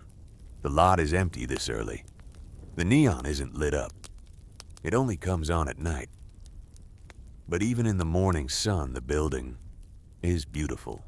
It's the kind of building you can't believe exists in a town of 2,000 people in the middle of nowhere. But that's the whole magic of Route 66. The road brought commerce, and commerce brought beauty, and beauty brought pride, and pride kept the buildings standing long after the commerce moved on. You sit on your bike and look up at the tower. The morning light catches the green tiles and makes them glow. A single bird is perched on the top of the spire, watching the road. You take a deep breath of the dry Texas air, and then you start the engine again and roll back onto the highway. The road from Shamrock West is long and empty. The land becomes truly flat now. Not like Illinois flat. Not like Oklahoma flat. Texas Panhandle flat. The kind of flat where you can see so far in every direction that you start to feel like you're riding on the top of the world. The fields are huge, bigger than any fields you've ever seen. Each one goes on for a mile or more. Wheat, sorghum, cotton, hayfields, all of them rolling out to the horizon in pale golds and dusty greens. You pass a few windmills, not the new white ones that generate electricity, but the old ones, small metal pinwheels on tall wooden towers, spinning slowly in the steady panhandle wind. These windmills pumped water for cattle 100 years ago. Some of them still do. They spin quietly in the morning light, creaking gently, doing the same slow work they have always done. The wind is different out here. It's constant. Not aggressive, not this morning, but steady. It comes from the south and moves across the plains in long, slow waves. You can feel it pushing gently against your left side as you ride west. Your jacket flaps softly at the shoulders. A tumbleweed rolls across the highway in front of you, lazy and unhurried, and disappears into a field on the other side. You pass through McLean, then Allen Reid, then Groom. Tiny towns, most of them barely more than a few buildings and a grain. Elevator. In Groom, you see something strange and unforgettable. The largest freestanding cross in the Western Hemisphere. A huge white cross that stands almost 20 stories tall beside the highway. It was built in the 1990s and it's visible from over 20 miles away. You can see it long before you reach it. It just rises out of the flat land like something from a dream. You pass it slowly and look up at it. Whatever you believe or don't believe, there's something quietly moving about a giant white cross standing alone on the plains of Texas, catching the morning sun, a silent marker for the long line of travelers moving slowly west. Past Groom, the road becomes even emptier. You can go 10 minutes without seeing another vehicle. 15 minutes, 20 minutes. Just you and the bike and the huge empty sky and the straight black ribbon of road cutting through the grass. In a place like this, you start to understand why people fall in love with the plains. The plains aren't empty. The plains are full of light and wind and distance, full of a kind of beauty that you can only see when there's nothing to distract you from it. You come to the town of Conway, then Panhandle, then Amarillo starts to appear on the horizon. You see it from a long way off. The grain elevators first, wide against the pale sky, then the shapes of low buildings, then the highway signs. Amarillo is the biggest city on the Texas section of Route 66, and you roll into it slowly, respectfully, the way you would enter any important place. You ride through Amarillo on the old road, past old motels with old neon, past diners and cattle auctions and leather shops, past the famous Big Texan Steak Ranch, which is still famous for offering a free 72-ounce steak to anyone who can finish it in an hour. You ride past it slowly. You don't stop. You're not hungry enough for that kind of challenge, and besides, it's barely 11 in the morning. But there's something outside of Amarillo that you absolutely have to see. Something you've been thinking about since you started planning this ride. Something that is maybe the single most famous roadside attraction in the entire United States. Cadillac Ranch. It's a few miles west of Amarillo, out in a flat cow pasture right beside the old highway. You see the sign. You take the small dirt turnout. You park your bike in the hot sun. And then you walk through the gate and out across the dry grass toward 10 old Cadillacs half buried nose down in the earth, tilted at the exact angle of the Great Pyramid of Giza. Cadillac Ranch was built in 1974 by a group of artists from San Francisco. They took 10 old Cadillacs, from the 1949 Club Coupe to the 1963 Sedan de Ville, and planted them in this field like strange metal plants. Over the years, travelers started spray painting the cars. Now the cars are covered, completely covered, in layers and layers and layers of spray paint. Every color imaginable, every name, every date, every message. The paint is so thick it has become its own kind of texture, its own kind of earth. You can walk around each car and read the small scraps of words, still legible under the latest coats. You can see where someone wrote, "Happy birthday, Mom," and someone else wrote their initials inside a heart, and someone else just wrote, "I love the road." It's quiet out here. The wind moves across the field in steady waves. You can hear it rustling through the dry grass. A single bird calls somewhere far off. The 10 Cadillacs stand in their perfect row, tilted at their perfect angle, covered in their decades of paint, doing nothing, going nowhere, just being there, just being a monument to the road and the people who love it. You walk slowly between the cars. You run your hand along the painted metal. It's warm from the sun. You can feel the bumps and ridges of layer upon layer of old spray paint.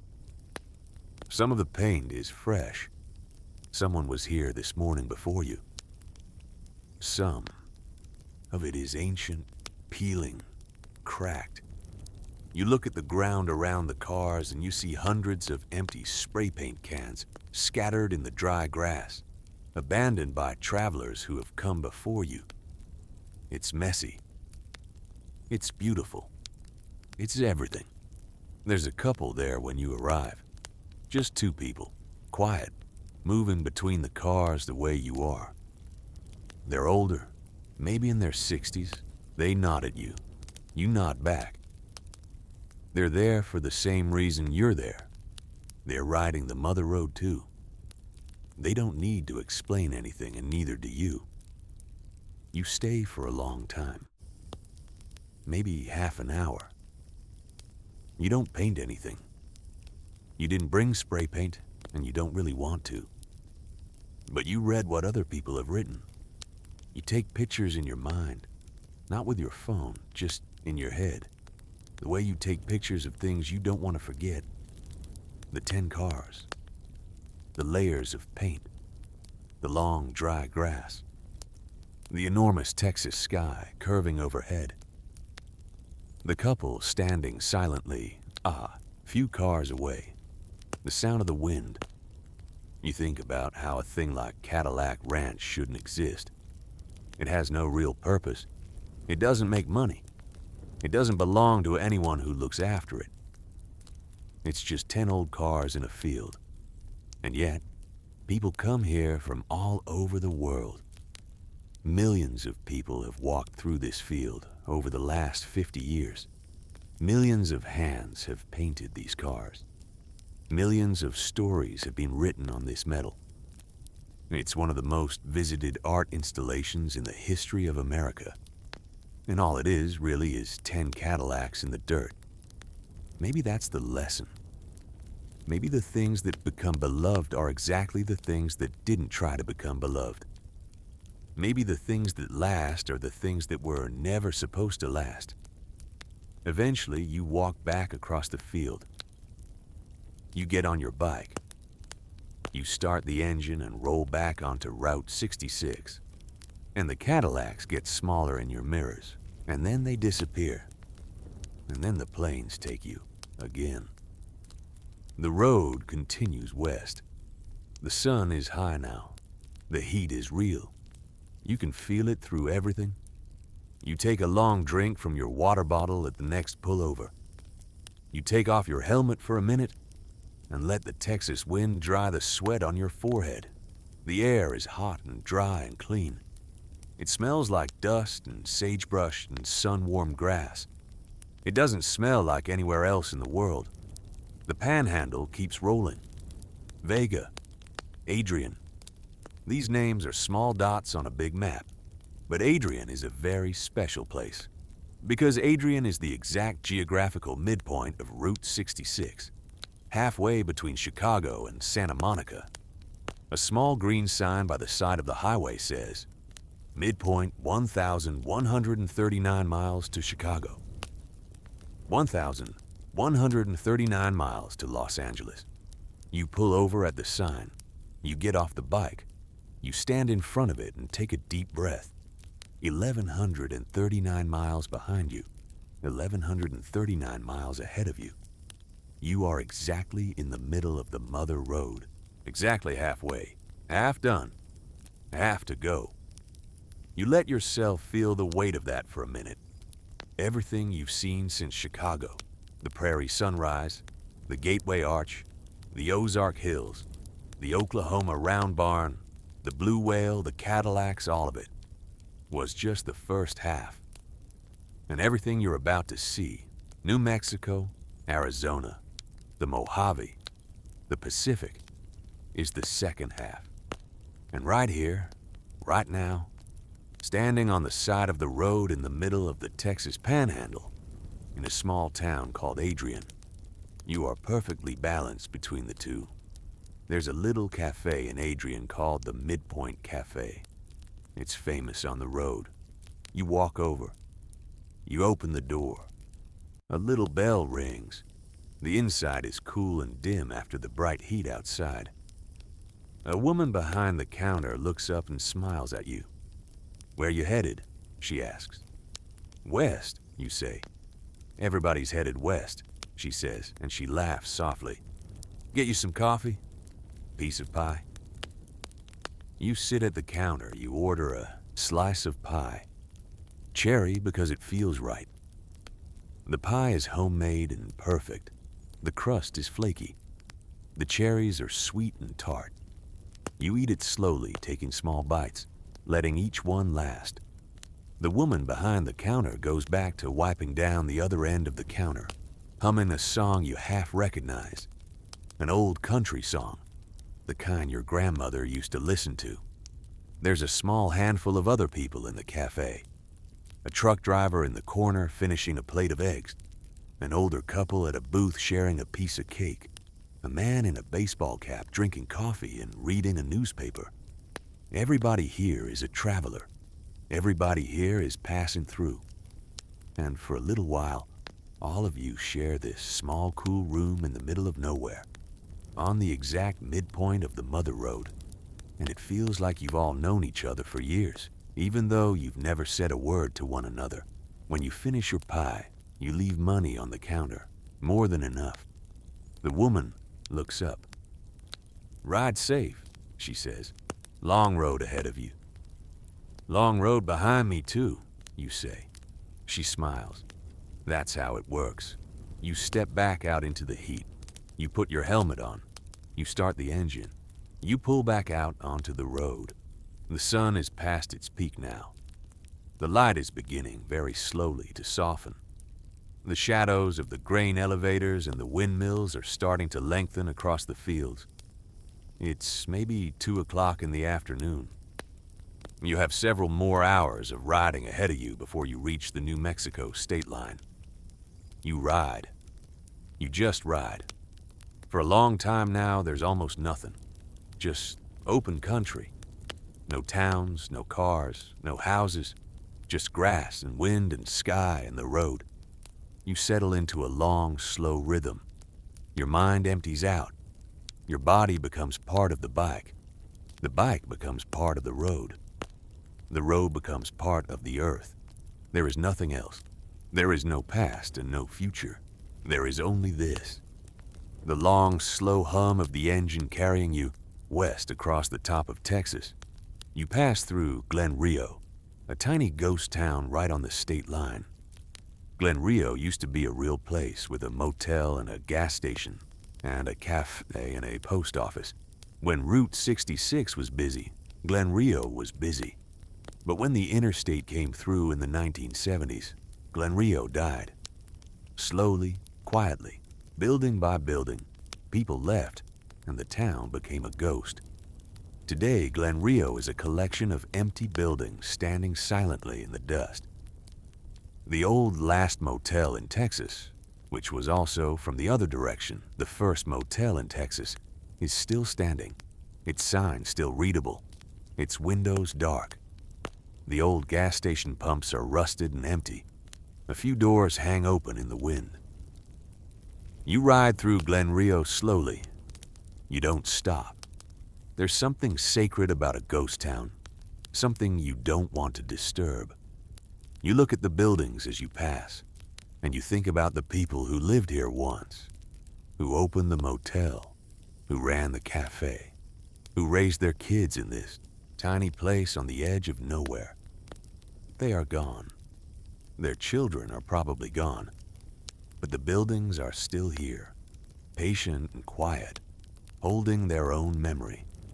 And then, somewhere in the middle of Glen Rio, without any ceremony or any dramatic marker, you cross the state line. Welcome to New Mexico, Texas is behind you.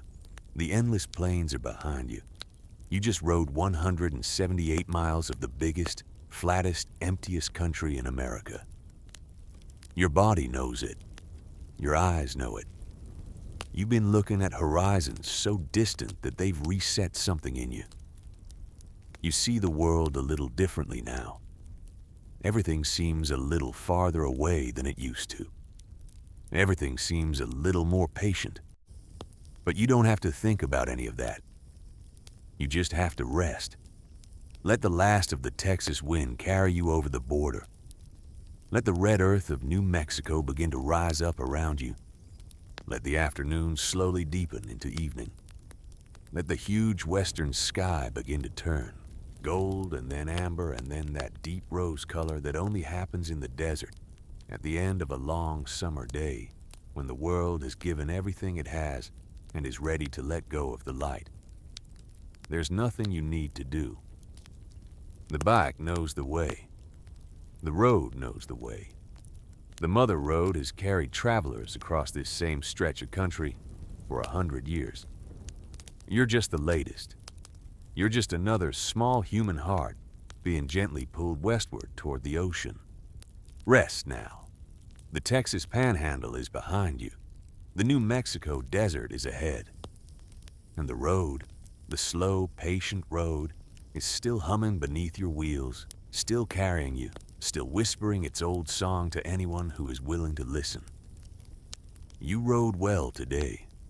You rode far. You rode slowly and with your whole attention. And the mother road is grateful that you came. Sleep gently, traveler. The red earth is waiting. If you're still with me, let the road continue. And if you've already slipped away into that soft place where the road becomes a dream, stay there. New Mexico is a kind place to dream in. New Mexico has been welcoming dreamers for thousands of years, long before there were motorcycles, long before there were roads, long before anyone had ever thought of the word highway. The land here remembers that. You've just crossed the state line out of the Texas ghost town of Glen Rio. The Panhandle is behind you. And the moment you enter New Mexico, something shifts. It's subtle at first, but you can feel it. The soil along the road begins to change color. The pale tan earth of Texas starts turning faintly pink. The grass gets a little sparser. The low, scrubby brush gets a little more silver. And the sky is somehow different, bluer, deeper, wider, like it's been washed clean. The first town you come to in New Mexico is San John. It's a small weathered town, the kind that used to be, bigger and has quietly accepted being smaller. A few old buildings along the highway, a gas station that's been closed for years, a hand-painted sign that says, "Welcome" in faded red letters. You ride through it slowly. A single dog lying on the porch of an abandoned store lifts its head to watch you pass, then lowers it again, as if watching travelers go by is a full-time job, and it has seen it all before. The road continues. The land begins to change more dramatically. The flat plains give way to soft, rolling mesas, low tabletop hills rising out of the earth, their flat tops scattered with pinon trees and juniper bushes. The color of the ground shifts from pink to a deeper red, and then to a rust orange, and then in some places to a pale white, where old gypsum has washed up to the surface. The light out here is different than anywhere else you've ridden. Sharper, more honest. It doesn't lie about anything. Every shape it touches becomes exactly what it is. You come to the town of Tucumcari. Tucumcari is one of the most famous names on all of Route 66. A long strip of old neon motels stretching for about 2 miles right along the old highway. Back in the 1950s and 1960s, Tucumcari was one of the busiest stops on the Mother Road. Travelers coming west from Texas would stop here for the night. Travelers coming east from California would stop here for the night. The town used to advertise itself with a sign that said, Tucumcari tonight, 2,000 motel rooms.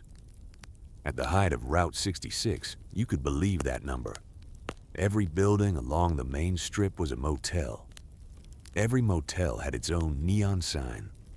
The whole street lit up at night like a little electric galaxy in the middle of the desert. Today, Tucumcari is quieter. The interstate pulled most of the travelers away decades ago. Many of the old motels have closed, but a good number of them are still open, and more importantly, a lot of them have been restored. Their neon signs have been repaired and relit. Their pink and turquoise and mint green paint has been redone. Their little concrete swimming pools have been refilled. The people of Tucumcari know what they have, and they love it, and they've been fighting to keep it alive. You ride into Tucumcari in the late afternoon. The light is warm and golden. The shadows of the old motel signs stretch long across the empty parking lots. The Blue Swallow Motel, the Motel Safari, the Palomino, the Buckaroo, the Roadrunner Lodge, each one with its own personality, each one with its own beautiful, faded elegance. You ride past them slowly, reading the names, admiring the old-fashioned signs, cowboys and stars and rockets and fish and wagon wheels, signs from a time when roadside signs were a form of folk art, signs that haven't existed anywhere else in the country for 50 years. You decide to stop. You've been riding since early morning and it's starting to feel like time to rest. You pull into the Blue Swallow Motel, a small pink, adobe-style building with one of the most photographed neon signs on all of Route 66. A beautiful old neon sign that shows a blue swallow in flight over the word motel, glowing softly even in the late afternoon light. You park your bike next to the office. You take off your helmet. You walk up to the small wooden door and push it open. A bell tinkles gently above you. Inside the office is cool and dim. The walls are covered with photographs of the motel from different decades. Black and white photos from the 1950s, color photos from the 1970s, recent photos of travelers holding up keys and smiling. A woman is sitting behind the desk. She looks up and smiles at you. "Just one night?" she asks. You nod. She slides a key across the counter. It's attached to a round plastic fob with the motel's name painted on it in small, careful letters. The room number is written on a small piece of paper, clipped to the fob. Room 8. "You can park right in front of your door," she says. "Everybody always does." You thank her. You walk back out into the warm afternoon. You move your bike over to the space in front of Room 8. The room itself is painted a soft pale turquoise with a bright pink door. It looks like it has been the same color since the day the motel opened in 1939. You unlock the door and step inside. The room is simple, clean, lovingly preserved. A double bed with a chenille bedspread. A small wooden dresser with a vintage lamp on top. A tiny bathroom with white tile. A framed photograph on the wall of an old car pulled up in front of this very motel in 1955. The floor is painted concrete, smooth and cool. There's a single small window looking out at the parking lot, and beyond the parking lot, the enormous New Mexico sky. You sit on the edge of the bed for a minute. You don't unpack much. You don't have much to unpack. You just pull off your boots and set them by the door. You wash your face at the sink. You run your fingers through your hair in front of the small mirror. You can hear the faint hum of the neon sign outside warming up for the evening. In a few more minutes, when the sun dips just a little lower, the sign will come on fully and the little blue swallow will be flying silently above the office, the way it has flown every night for decades. You want to see it. You want to stand outside and watch it light up. But first, you sit for a while, just to rest, just to breathe. Eventually, you walk back outside. The sun is getting low now. The western sky is starting to turn gold and peach and rose. The mesas in the distance are catching the light and glowing softly. The air is cooling off, that quick high desert cooling that happens as soon as the sun starts to set. You walk across the parking lot to a small bench in front of the office. You sit down. You watch the sky. And then as the light dims just a little more, the neon signs of Tucumcari begin to come on, one by one, up and down the long old strip. The blue, Swallow above you. The Palomino down the street. The Roadrunner further along. Each sign clicks on softly and starts to glow. Pink and blue and green and red and gold.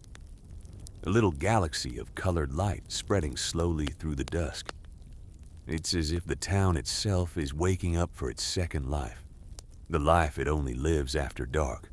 The life that belongs to the old road and the old travelers and the old memories of what this place used to be.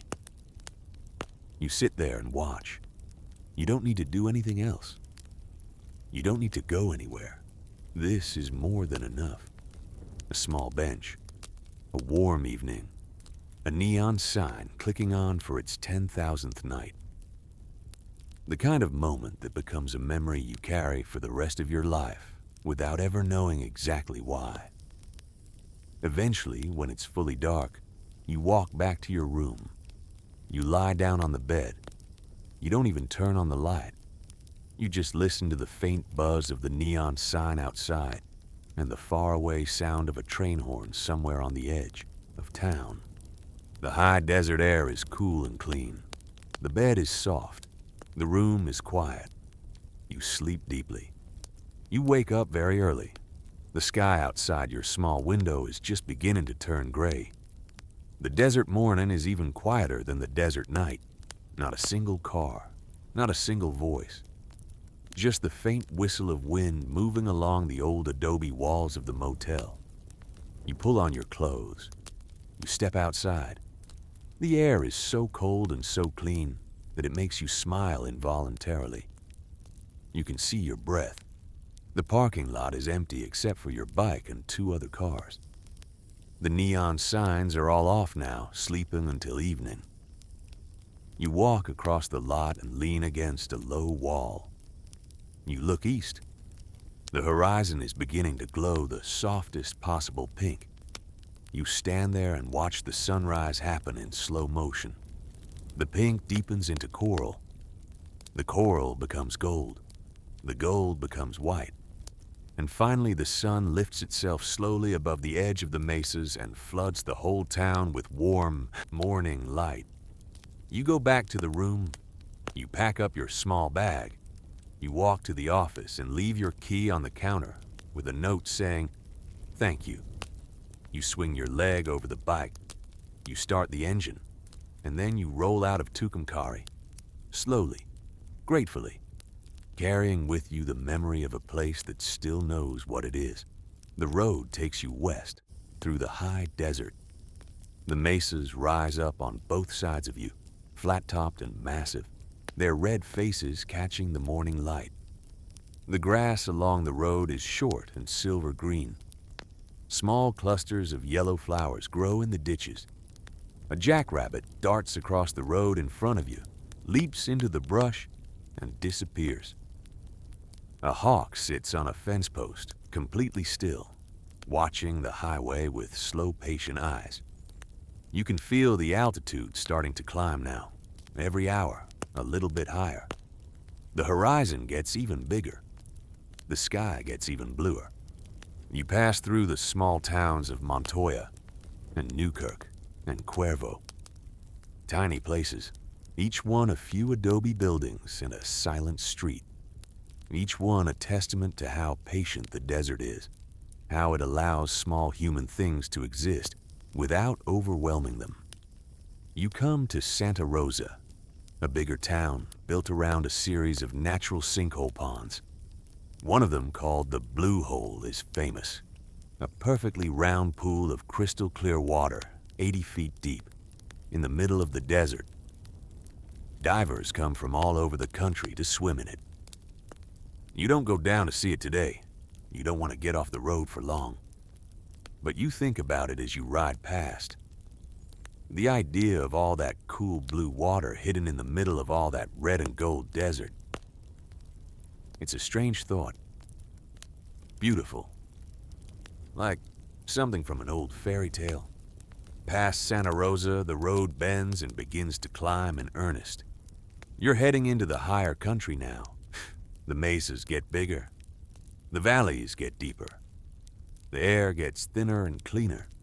You feel the bike working just a little harder against the climb, and you respond by rolling the throttle a little more, and the engine carries you up without complaint. You come to the small village of Villanueva, then Delia, then Romeroville. Spanish names now. You're deep in New Mexico, and the influence of 400 years of Spanish and Mexican and Native American history is everywhere. The names of the towns, the shapes of the old churches, the colors of the small adobe houses. You're not just riding through the desert anymore. You're riding through a layered land with layered people and layered histories. The road brings you toward the mountains, and suddenly you can see them. The Sangre de Cristo Mountains, rising in the distance ahead of you. Sangre de Cristo means blood of Christ, a name given centuries ago because the last light of each sunset turns the peaks a deep red, like blood on the sky. They rise up in soft folds of blue and green and gray, and the road you're on is taking you right into the heart of them. You ride up into the mountains slowly. The land changes again. The red desert gives way to pine forests and mountain meadows. The air grows cooler. The smell of the road changes from dust and sagebrush to pine sap, and mountain grass and wildflowers. Aspens grow along the side of the road now, their leaves trembling in the slightest breeze. Birds are louder here. The whole landscape seems to be humming softly to itself. You ride into the town of Santa Fe, the oldest state capital in America.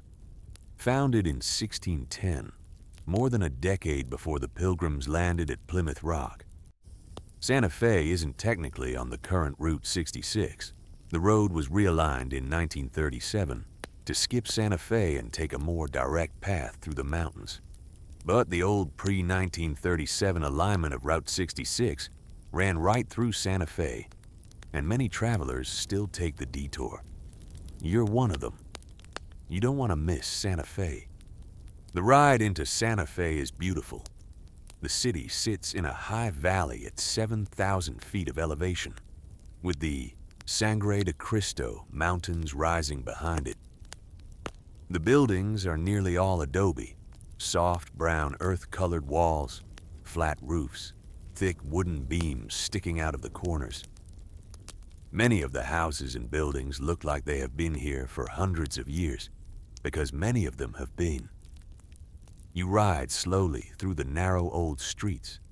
You pass the oldest church in America, built in the 1600s.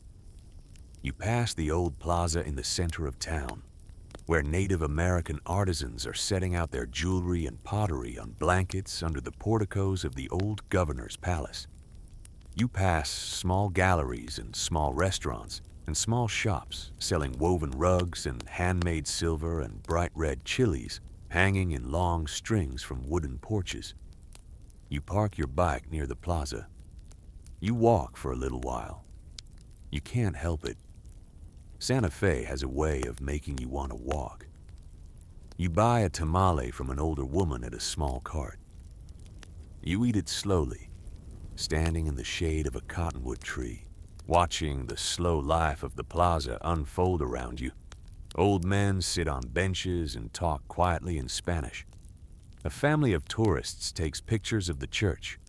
A pair of small dogs trot down the sidewalk as if they own the town. A musician in the corner plays a soft, slow melody on a wooden flute that sounds like the wind moving through a canyon. You don't stay long. a few minutes, maybe half an hour. Just enough to let Santa Fe breathe its quiet breath into you. Then you walk back to your bike. You start the engine, and you roll out of Santa Fe, back onto the old road, heading west again. The road drops down from the high valley of Santa Fe toward Albuquerque. You descend slowly through pine forests and then through Pinon Hills, and then through open desert again. The land changes as you descend. The temperature climbs. The air thickens a little. And by the time you reach the edge of Albuquerque, you're back in the warm, wide, sunlit world of the low desert. Albuquerque is a big city, but Route 66 has a famous route right through the middle of it, Central Avenue. The old road runs straight through the heart of downtown, past neon motels and old restaurants and old theaters and old drugstores and old diners. You ride down Central Avenue slowly, past the El Vado Motel, beautifully restored, past the Chemo Theater, a spectacular Art Deco palace from 1927 decorated in what architects called Pueblo Deco, a mix of ancient Native American motifs and modern 1920s design, past the old Route 66 diner, past the Frontier restaurant where students and travelers have been eating breakfast burritos since the 1970s. Albuquerque has a different feeling than any other city on the road. It's still a real working American city, but it's a city that loves its Route 66 heritage. You can feel that.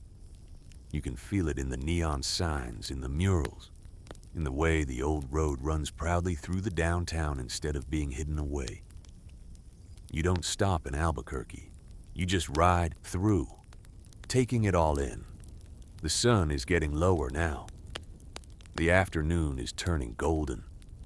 You roll out of the city on the western side and you keep going, and the desert opens up around you again, and the road begins to climb slowly toward the west, toward a long ridge of red cliffs on the horizon. You come to the small town of Grants, then Blue Water, then Prewitt, each one quieter than the last, each one surrounded by desert. And then, late in the afternoon, as the light starts to turn that deep amber color that only happens in the desert at the end of the day, you find yourself in front of something spectacular. The red cliffs of western New Mexico. They rise up out of the ground like walls of sculpted fire, hundreds of feet tall, stretching for miles. The color of them is almost unreal, a deep, rich red that looks like it was painted by someone who wanted to make the world more beautiful than it needed to be. The cliffs catch the afternoon light and glow. You ride past them, slowly, your head turning left and right, trying to take them all in.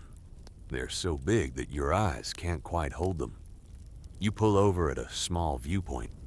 You shut off the engine. You sit on your bike and just look.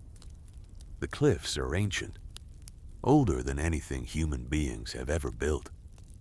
The red color comes from iron in the rock, oxidized over millions of years. The shapes come from slow erosion, water and wind patiently carving away at the stone for countless eons. Every curve, every hollow, every tall spire was shaped by time. The cliffs you're looking at have been here for longer than you can really understand. They will be here long after you are gone. And right now, just for this moment, you are sitting in front of them and they are holding perfectly still for you. And the light is making them glow.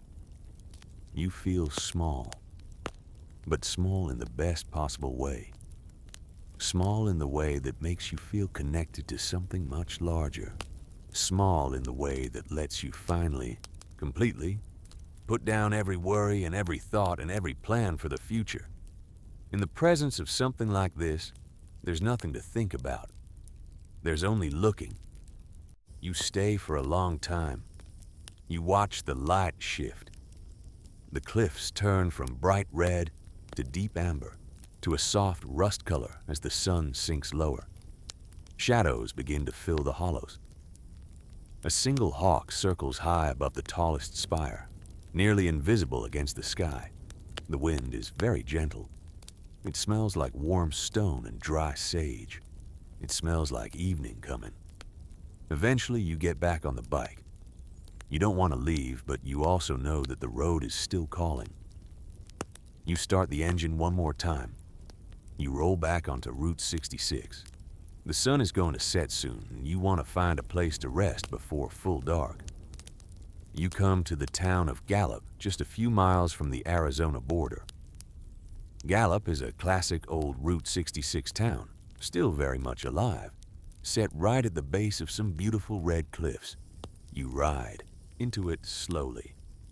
The main street is lined with old motels, the El Rancho, the Blue Spruce, the Lariat, and Native American trading posts selling turquoise and silver and hand-woven rugs. You pass the famous El Rancho Hotel, a grand old building where movie stars used to stay back when Hollywood shot westerns in this part of the country. Clark Gable stayed here. John Wayne stayed here. Katharine Hepburn stayed here. You can almost feel them, standing on the front steps, smoking cigarettes, waiting for cars to take them out to the desert for the next day's filming. You decide to stop for the night at a small motel a few blocks down from the El Rancho. A simple place, clean, quiet. One of those places that doesn't ask anything of you except your name. You park. You walk into the office. The man behind the counter gives you a key and a kind nod. Your room is at the back of the property with a small window that looks out at the red cliffs in the distance. You step inside. You drop your bag. You kick off your boots. You walk to the window and open it just a crack. The cool evening air drifts in. You can smell sage and dust and distant smoke. You can hear a dog barking somewhere a few blocks away. You can hear a train horn. Always a train horn, out here, in this part of the country. Long and low and beautiful. You lie down on the bed. You don't turn on the light. You just lie there and watch the last color fade from the sky outside the window. The red cliffs in the distance turn from gold to rose to violet, to a deep, quiet blue. The first stars appear above them, one by one, until the whole sky is full of them. You think about everything you saw today. Tucumcari, the Blue Swallow, the Mesas, Santa Fe, the Tamala and the Plaza, Albuquerque, the red cliffs of western New Mexico, Gallup, the long blue folds of the Sangre de Cristo Mountains, the wide open sky of the high desert. It all runs together in your mind like a slow, beautiful river of images. Every one of them gentle, every one of them a gift, and tomorrow, more. Tomorrow, Arizona, the painted desert, the petrified forest, Flagstaff, the old Ponderosa pine country, the long, slow ride through some of the most beautiful land in America. You don't need to think about it tonight. Tonight, you just rest. Tonight, you just let the day wash gently out of you. The room is cool. The bed is soft.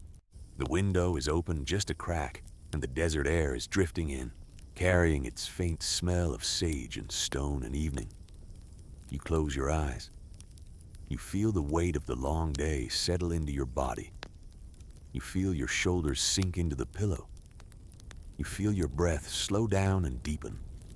Somewhere outside, a coyote calls, far away, just once. A long, soft note that rises and falls, and then disappears into the desert silence. The mother road is still humming beneath your memory. The bike is waiting outside your door. The cliffs are still red, even in the dark, even if you can't see them. The stars are turning slowly above New Mexico, the way they have turned above this land for 1 billion years. Nothing needs you tonight. Nothing is asking anything of you. You are free to let go completely.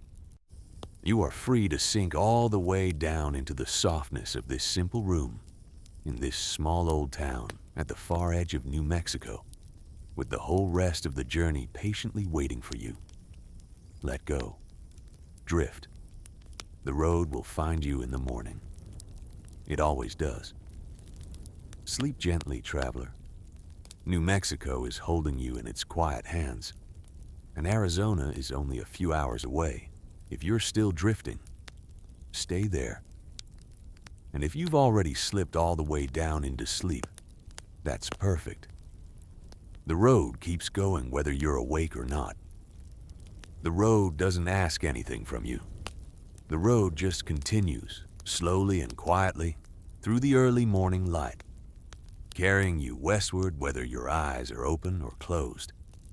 You left Gallup in your sleep last night without meaning to.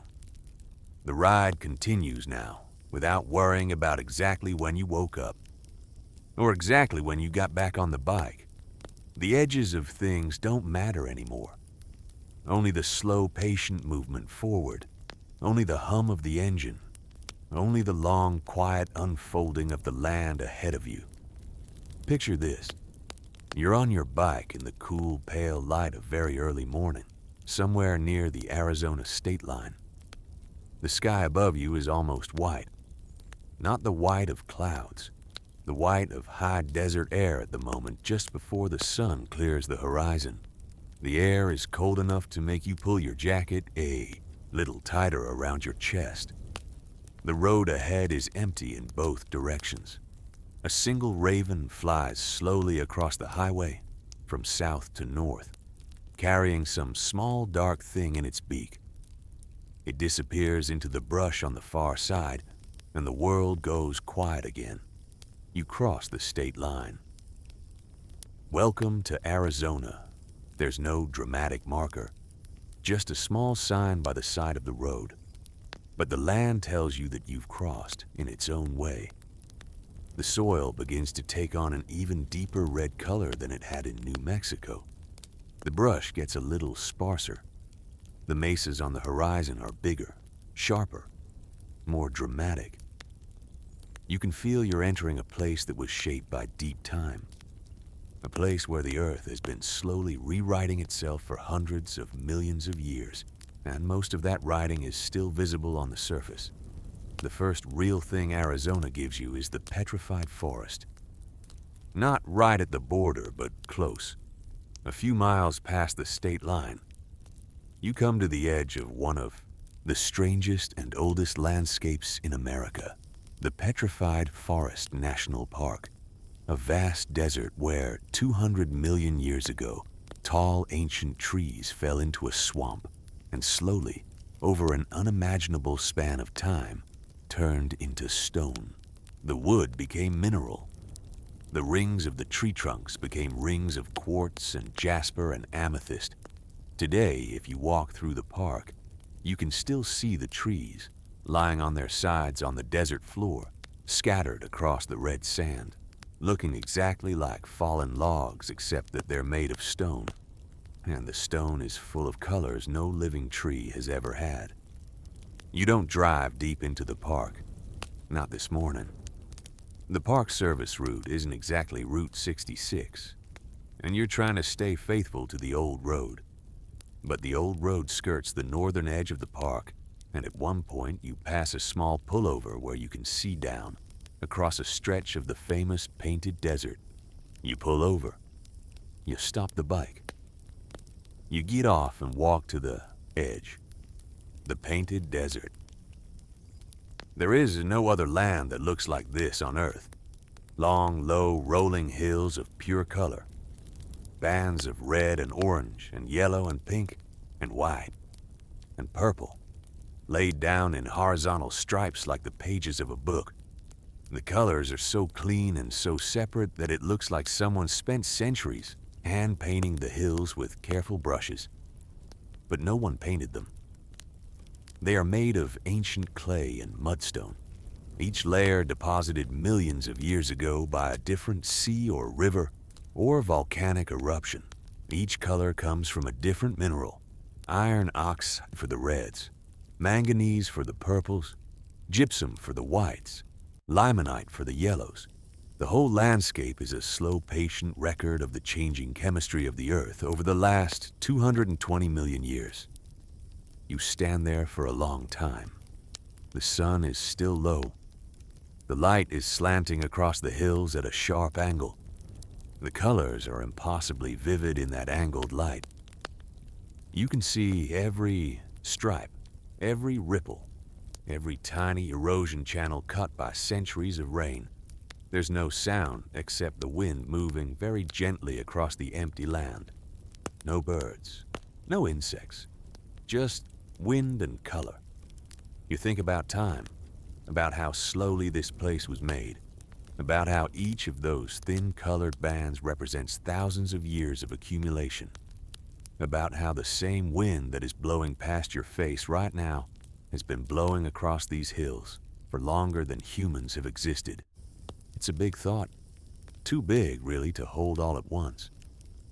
But standing here, at the edge of the painted desert, in the cool, pale light of early morning, the thought doesn't overwhelm you. It comforts you. It reminds you that everything you worry about, everything you think is urgent, every deadline and every argument and every small anxiety, all of it is a tiny flicker of light against this long, slow, patient timescale of the land. The Earth doesn't care about any of it. The Earth just keeps being the Earth. And somehow, that's not a lonely thought. It's the opposite. It's a kind thought. It's the kind of thought that lets you breathe out. You breathe out. Then you walk back to your bike. You put on your helmet. You start the engine. The sound of it is strange against the huge silence of the desert, almost loud. But the desert absorbs it quickly and gives it back softer. You roll forward, away from the painted desert, back onto Route 66. The road continues west. The sun is climbing now. The temperature is rising quickly in that sharp, dry way the desert has, where it can go from cold to warm in under an hour, and you don't always notice it happening. You unzip your jacket a little. You feel the warm air moving underneath it. You come to the town of Holbrook, and Holbrook has one of the most famous Route 66 landmarks in the world, the Wigwam Motel. It's exactly what it sounds like, a collection of white concrete teepees. The motel calls them wigwams, even though they're really shaped like tepees, standing in 2 rows on a small lot, right off the old highway. Each one is about 30 feet tall, white with a red zigzag stripe around the middle. Each one is an actual motel room with a door and a bed inside. A few classic old cars are parked permanently in front of the wigwams, a 1950s Studebaker, a 1940s Packard, an old red Ford pickup. The whole property looks like something out of a dream, like a roadside attraction that somehow became real and then decided to keep being real forever. The Wigwam Motel in Holbrook has been open since 1950. It's one of only 2 left in the entire country, and it's still a working motel, still taking guests, still preserved almost exactly the way it looked when it was built. You pull into the lot. You don't need to stay here tonight. It's too early in the day, but you want to see it. You want to stand next to one of the teepees and touch the painted concrete with your hand and feel the weight of how unlikely it is that this place still exists. You park your bike. You walk through the lot slowly. The teepees are perfectly spaced. The vintage cars are perfectly parked. The small office building looks exactly the way it looked in 1950, right down to the hand-painted sign on the window. An older man is sitting on a bench in front of the office reading a paperback book. He looks up at you as you walk past and nods. "Just looking," you say. "Everybody's just looking," he says, and he smiles. "Take your time." You stand in front of one of the wigwams. You run your hand along the cool white concrete. It's smoother than you expected. You look up at the pointed top, rising against the blue Arizona sky. You can't quite believe this is a real place, but it is. And it has been a real place for 75 years, and somebody has kept it alive, one small decision at a time, for all of those years. You thank the man on the bench as you walk back to your bike. He waves a hand without looking up from his book. You roll out of Holbrook and back onto the old road. The land continues to open. The mesas rise on either side of the highway. The distances get even bigger. You can see forever in every direction. A single cloud drifts across the sky above you, soft and white and slow. Its shadow moves across the desert floor far below, a darker patch sliding silently across the red earth. You come to Joseph City, then Winslow. Winslow is famous for one reason, a single line in an old Eagles song, standing on a corner in Winslow, Arizona. If you're old enough, you know the words. Even if you're not old enough, you know the words. The song is called Take It Easy, and it's one of the most famous songs about road life ever written. And somebody in Winslow years ago decided that if a famous song was going to mention their town, they should probably honor it. So they built a small park in the middle of the old downtown, a corner park. There's a statue of a man with a guitar, leaning casually against a lamppost. A mural painted on the wall behind him shows a red flatbed Ford pickup truck driving slowly down the street, just like in the song. A small plaque tells the whole history of how the song came to be. And every day, travelers from all over the world pull into Winslow, park their cars or their bikes, and walk over to the statue and stand next to it and take their picture. You pull over. You park your bike. You walk to the corner. There are a few other people there already. A couple from Germany, taking photos of each other. A family from somewhere in the Midwest, the kids posing in front of the mural. An older man who looks like he's ridden a long way on his own bike, just standing quietly with his hands in his pockets, looking at the statue. You stand at the corner. You look at the statue. You look at the mural. You think about the song. You think about how a single line in a single song can turn a small town into a destination. How the right words in the right order can make something last for generations. How somebody wrote a song 50 years ago and it's still bringing travelers here today. You stand there for a few minutes. You don't need a picture. You'll remember it. Then you walk back to your bike and keep going.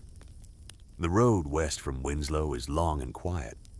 The desert is opening up even further. You pass the small town of Flagstaff Junction. You pass a few scattered ranches. You pass some old roadside signs that have been there since the 1960s, advertising places that no longer exist.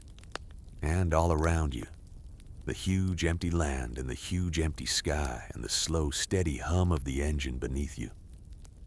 After a while, you start to notice something ahead on the horizon. A long, low, dark shape that wasn't there before. You look at it for a while as you ride, trying to figure out what it is. And then you realize it's a forest. A real forest. The first big forest you've seen since leaving Missouri. The road is climbing now, slowly but steadily. You're leaving the low desert and climbing up toward the high country of northern Arizona. The trees ahead of you are ponderosa pines, one of the largest continuous ponderosa pine forests in the world. They grow here because of the altitude. You're above 6,000 feet now. The air is cooler. The wind smells like pine instead of sage. The landscape is changing faster than you expect. Within an hour, you're riding through the forest itself. Tall, dark pines on both sides of the road. Their trunks reddish-brown. Their long needles a soft green gold. The air is thick with their resinous smell. A smell that's almost like vanilla in certain lights. Ponderosa pines are famous for that smell. People have been stopping in these forests for generations, just to put their faces against the bark and breathe it in. You ride slowly through the pines. The road curves gently now, following the shape of low hills instead of stretching straight to the horizon like it did in the desert. The shadows of the trees flicker across your face and your arms as you ride. It's cooler in here. You're almost cold. You zip up your jacket all the way. You see deer twice as you ride through the forest. Once a small group of 3, standing at the edge of a clearing on the left side of the road, watching you with their huge dark eyes. The second time, a single large buck crossing the road ahead of you, unhurried, tall and proud, his antlers still soft with velvet. You slow down and let him cross. He looks at you just once, then continues into the trees on the other side. You watch him disappear, then you roll forward again. The road brings you into Flagstaff. Flagstaff is one of the most beloved towns on all of Route 66. 7,000 feet above sea level, built in the middle of a pine forest, surrounded by mountains, cool air, clean water, slow people. The old road runs right through the center of downtown, past train tracks and old brick buildings and small restaurants and historic hotels. Flagstaff was built on the railroad and the road, and both of them still run through the middle of the town, side by side, the way they have for 100 years. You ride slowly down the main street. It's busier than the little towns you've been through all morning. College students walking on the sidewalks. There's a university here. Cowboys in wide-brimmed hats coming out of a coffee shop. A few older couples in matching touring jackets riding their own motorcycles down the old road, the way you are. You all nod to each other. Bikers on the mother road always nod to each other. It's a tradition older than the road itself. You pass the old Hotel Monte Vista, built in 1927. Its famous neon sign glows faintly even in the afternoon light. Movie stars used to stay at the Monte Vista when they came to this part of Arizona for westerns. Clark Gable and John Wayne, and Humphrey Bogart, and Spencer Tracy. The ghost of old Hollywood still lives in this hotel. If you believe the stories the locals tell, people say the ghosts are friendly. People say the ghosts just like watching guests come and go. You think about staying at the Monte Vista. You could. You probably should. But something pulls you a little further west. You want to end today's ride in a smaller, quieter place. You want to sleep somewhere where the pine trees are the only thing outside your window. You pass through downtown Flagstaff and come out the other side. The road takes you past a few small suburbs, then past a railroad crossing, then back out into the pines. The afternoon is getting later. The light is getting softer and more amber. The shadows of the ponderosas are getting long. You come to the town of Bellamont, which is basically just a few buildings at a wide spot in the road. There's an old Harley-Davidson dealership there, one that's been famous among riders for decades. You slow down and look at it as you pass. A few bikes are parked in front. A man is standing by the door smoking a cigarette, watching the road. He raises his hand to you as you roll past. You raise yours back. A few more miles and you come to the town of Williams. Williams is a beautiful old Route 66 town, the kind of place that looks like it was carefully preserved because someone loved it enough to keep it that way. Old brick buildings, historic motels, wooden sidewalks in places, a small train depot where the Grand Canyon Railway still runs tourists up to the South Rim every day.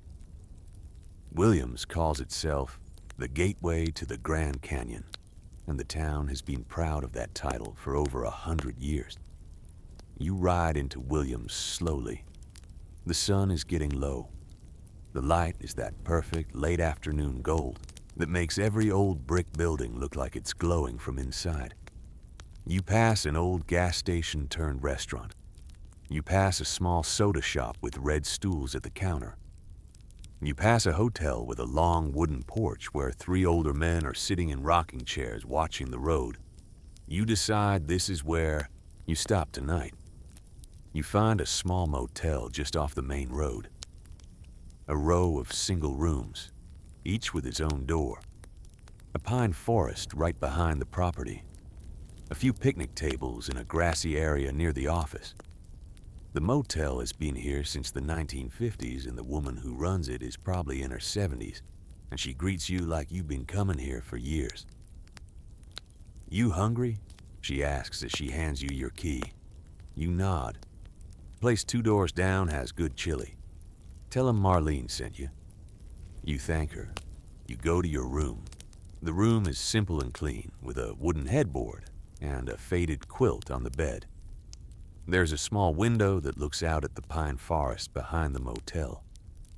You can see a little patch of red sunset light catching the tops of the trees. You drop your bag. You wash your face.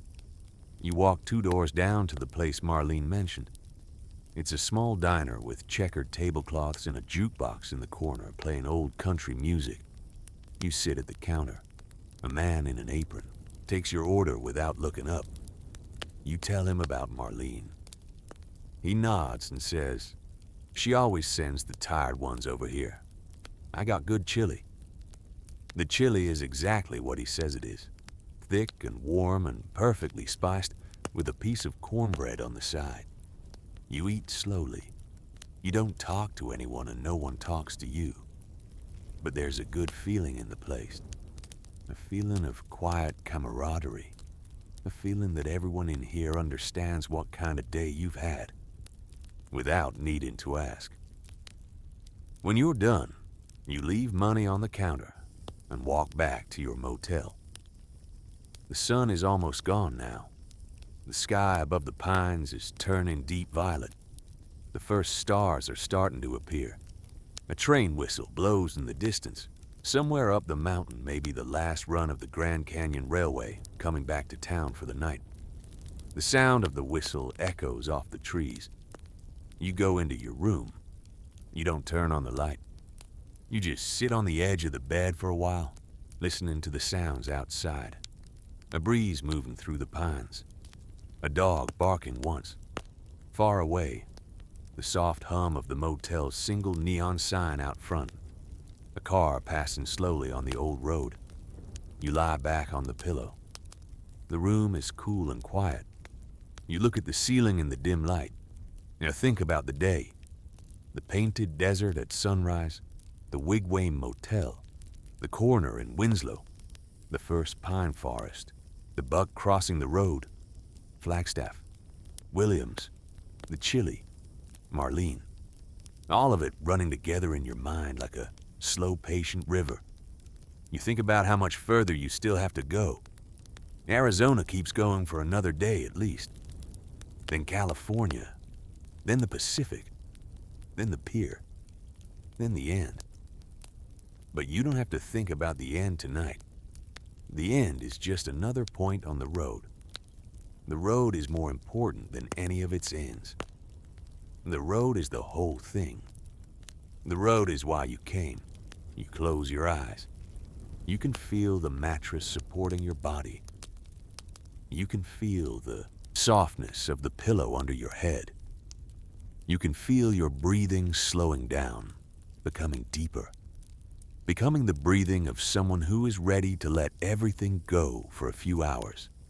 Outside your window, the pines are swaying very gently in the evening wind. The stars are filling the sky over northern Arizona. The old train tracks are humming faintly with the memory of the last train of the day. The town of Williams is going to sleep. And somewhere, not far from here, the earth is starting to open up into one of the most famous canyons in the world. The Grand Canyon is waiting just a few miles north of where you are. You're not going there on this trip. The Mother Road doesn't visit the canyon, but you can feel its presence. You can feel the enormous silence of it. You can feel the deep, slow patience of a place that has been carving itself for 6 million years and doesn't plan on stopping anytime soon. You are small here, but you are exactly where you are supposed to be. Rest. Now, let the pines sing you down. Let the soft hum of the last neon sign in the parking lot be the last thing you hear. Let the memory of the painted desert settle into the quiet part of you where the best memories always go. You rode well today. You rode far. You rode slowly and with your whole heart. And the Mother Road is grateful that you came. Sleep gently, traveler. Tomorrow, Arizona gets even better. If you're still here with me, let the road continue. And if you've already slipped deep into that quiet place where the road becomes a kind of slow lullaby, stay there. That's exactly where you belong. The road never asks you to be anywhere. The road just keeps moving forward, patiently, the way it has for 100 years, carrying every traveler who falls asleep on it into the next soft piece of country. You slept well last night. You slept the way you only sleep in small old motels, in small old towns in the middle of places that remember how to be quiet. The pines outside your window rustled you down into a deep, easy darkness. And sometime in the middle of the night, a single train whistle echoed softly across the valley, and you didn't quite wake up, but you felt it. You felt the long, sad, beautiful sound of the train fading into the distance, and it made you smile even in your sleep before you slipped further down. Now it's morning again. Very early morning. You wake up slowly. The room is cool. The small window is still dark. The first faint blue light of dawn is just beginning to soften the edges of the curtains. You lie there for a few minutes, not moving, letting yourself wake up at your own pace. You can hear a single bird singing somewhere in the pine forest behind the motel. One bird. And a long, slow silence between each note. The kind of silence you only find in mountain country at the coldest part of the morning. You sit up slowly. You stretch. You pull on your jeans and your shirt. You lace up your boots. You splash cold water on your face in the small bathroom, and the cold water wakes you up all the way. You look at yourself in the mirror for a moment. You look tired, but you look good. You look like someone who has been on a long road for a long time. Your hair is a little tangled. Your eyes are calm. You smile at yourself. The reflection smiles back. You step outside into the mountain morning. The air is cold. Cold enough that you see your breath. You can smell the pine, sharp and clean. You can smell a hint of wood smoke from somewhere nearby. Someone in the town has already started a fire in a wood stove for the morning. You can hear the faint, distant whistle of the Grand Canyon Railway getting ready for its first run of the day, way up at the train depot a few blocks from here. Marlene is already up. She's sitting in front of the motel office, wrapped in a heavy sweater, drinking coffee from a thermos.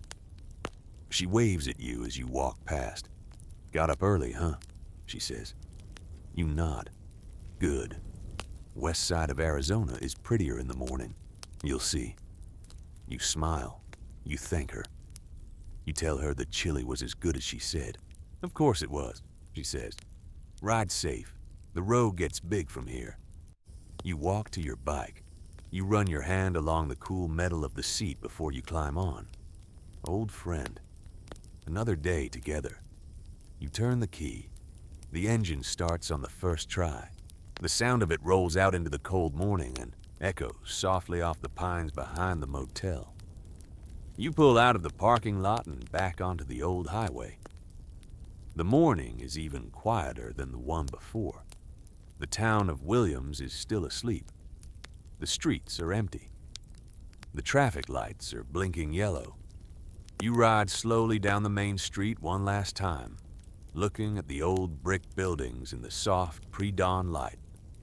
They look different now than they did yesterday afternoon. Softer.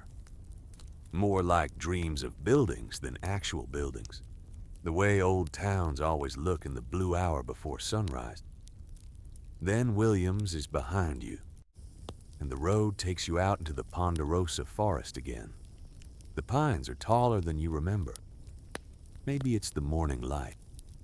Maybe it's your tired eyes. But the trees seem to rise up around the road like enormous green-gold columns, their trunks glowing faintly in the slanted light of the early sun. You ride slowly through them. The shadows of the branches cross the road in long, slow stripes. A mule deer stands at the edge of a small clearing, watching you as you ride past. She doesn't move. She just watches. The road climbs for a little while, then crests a low ridge, and then begins to descend slowly toward the west. You can feel the descent in your body. The engine is working less. The air is warming up faintly. You're leaving the high country of northern Arizona and beginning the long, slow drop down toward the lower desert that waits between you and California. Within an hour, the pines begin to thin out, just a little at first, then more. The ponderosas give way to smaller trees, juniper and pinon pine, the low, scrubby trees that mark the transition zone between the cool forest and the hot desert. You ride through this transition slowly. The air gets drier. The sky gets bigger. The horizon gets further away. You come to the town of Ash Fork, a tiny place, just a few buildings beside the highway, known for being one of the last stops before the road crosses into the true desert country of western Arizona.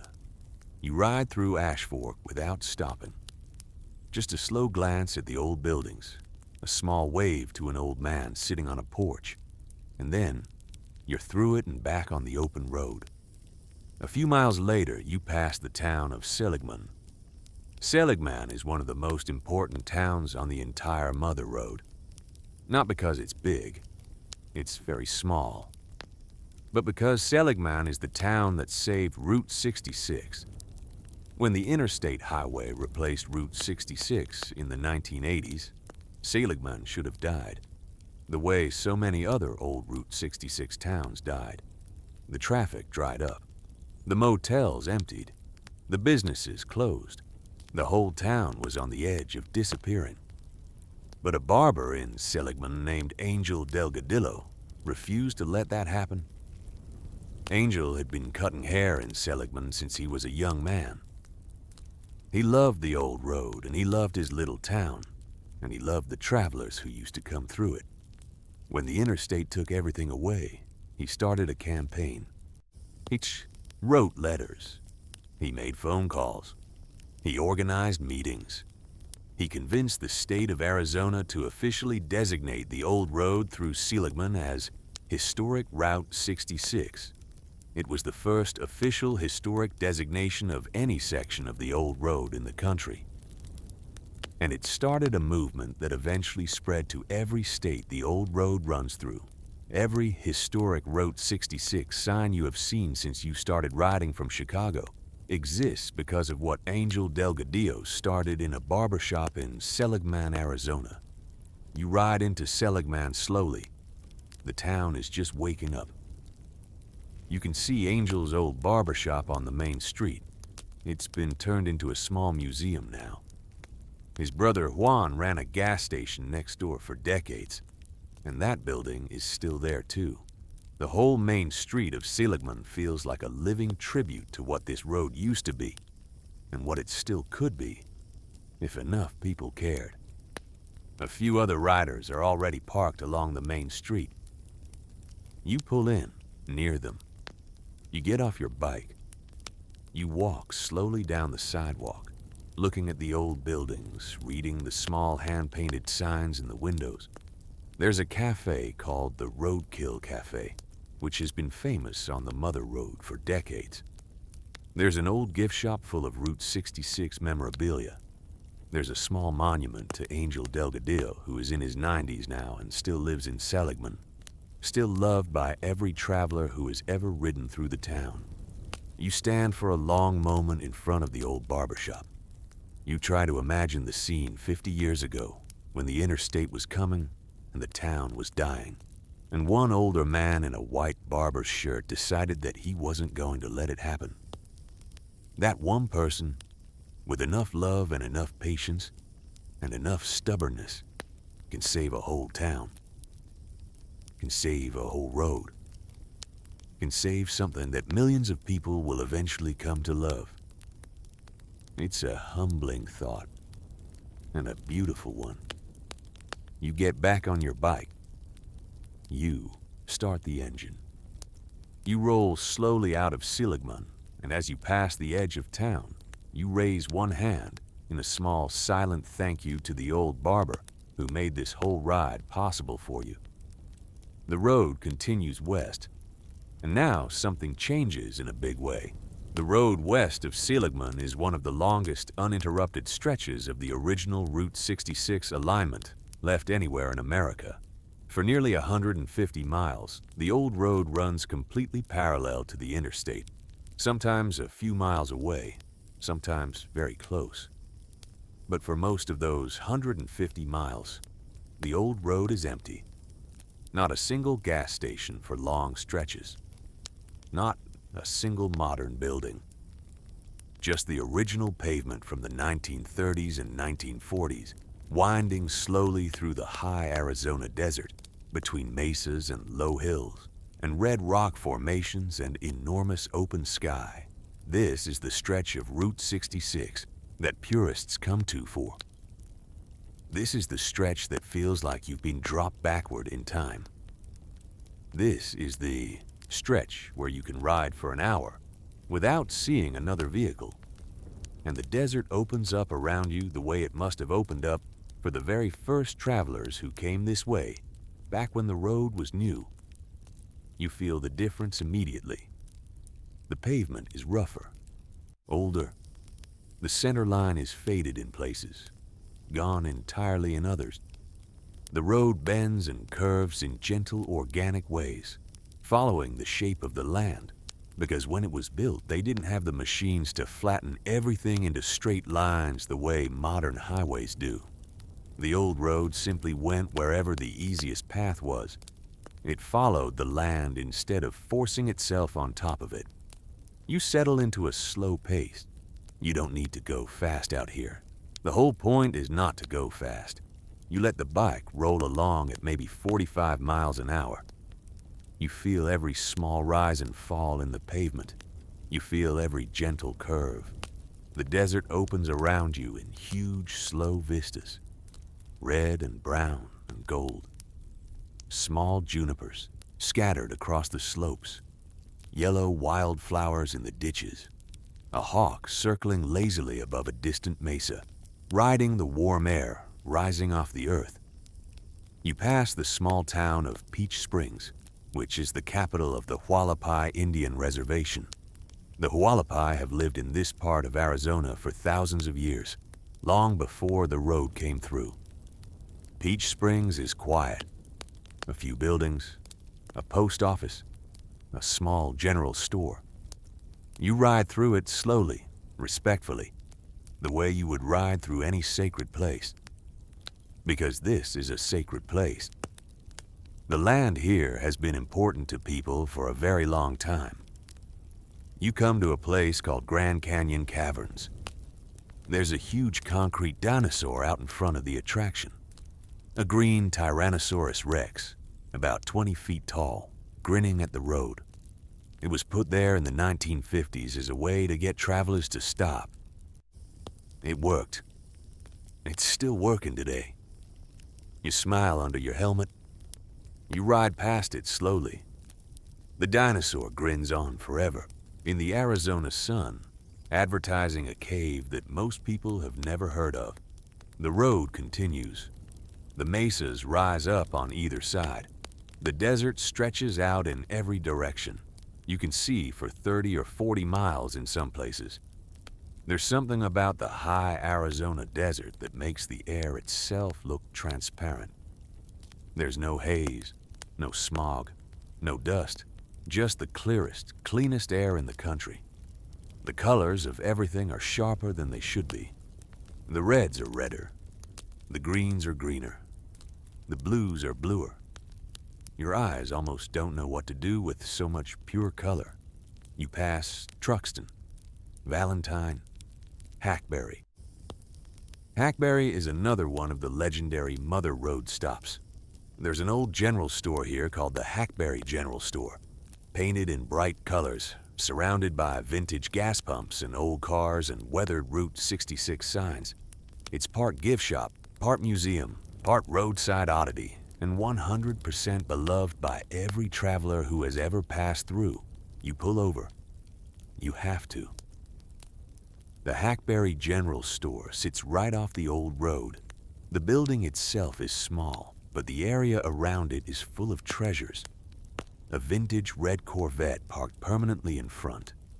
An old Ford Model A sitting in the grass to the side. Gas pumps from the 1930s that haven't pumped a gallon of gas in 60 years, but still look like they're ready to.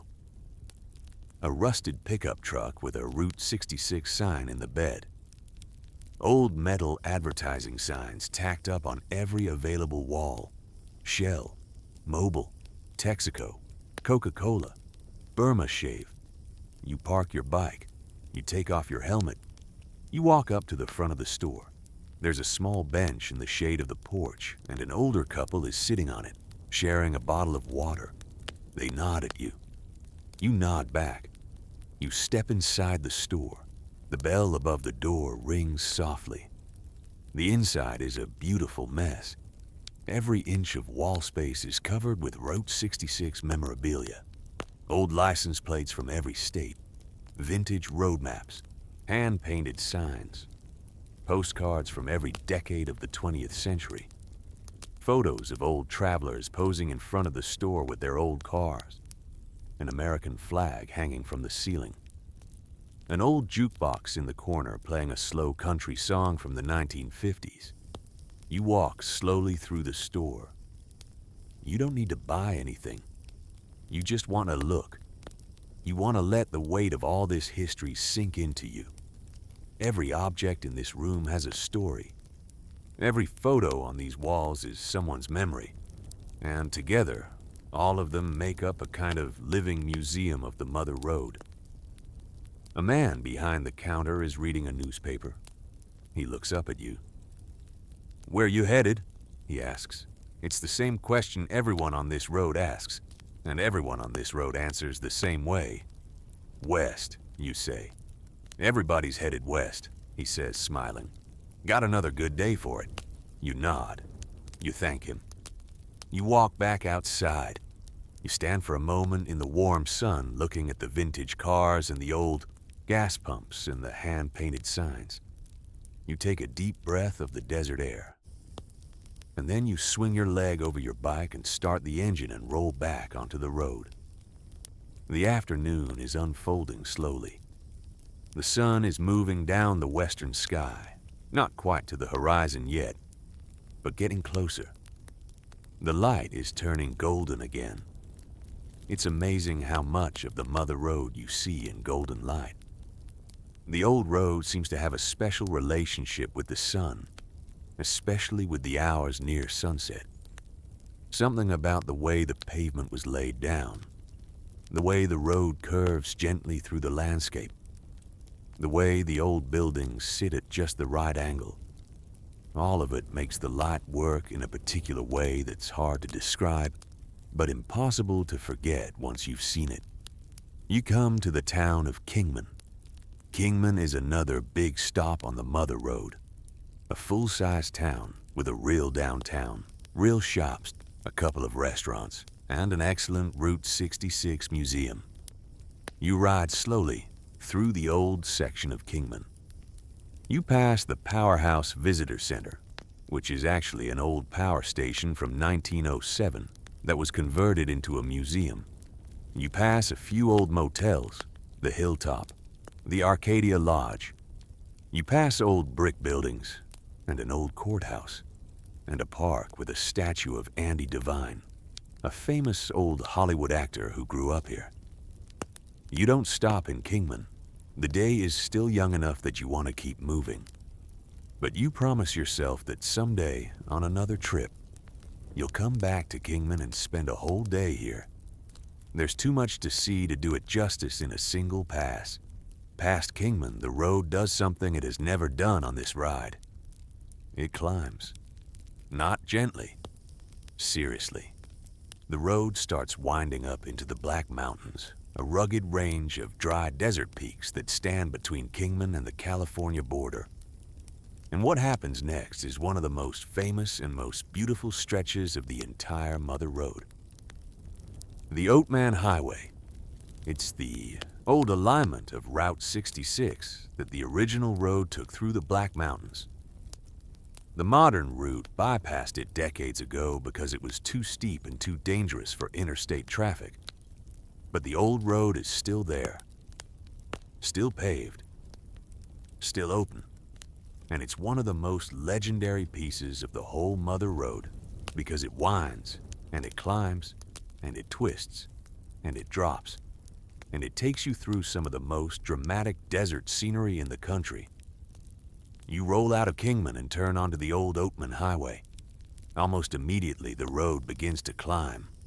It's a narrow road, old asphalt, no shoulder. Steep slopes on one side and sheer drops on the other. The road bends sharply to the left, then sharply to the right, then sharply to the left again. It's the tightest road you've ridden on this whole trip. You slow down. You don't want to rush any of this. You let the bike find its rhythm in the curves. Your body leans left, then right, then left again. The engine works harder, going up the grades, and then you roll the throttle back and let it coast down the other side. The landscape around you is incredible. Red and gold desert mountains on every side. Dry washes cutting through the canyons. Saguaro cacti standing tall on the slopes.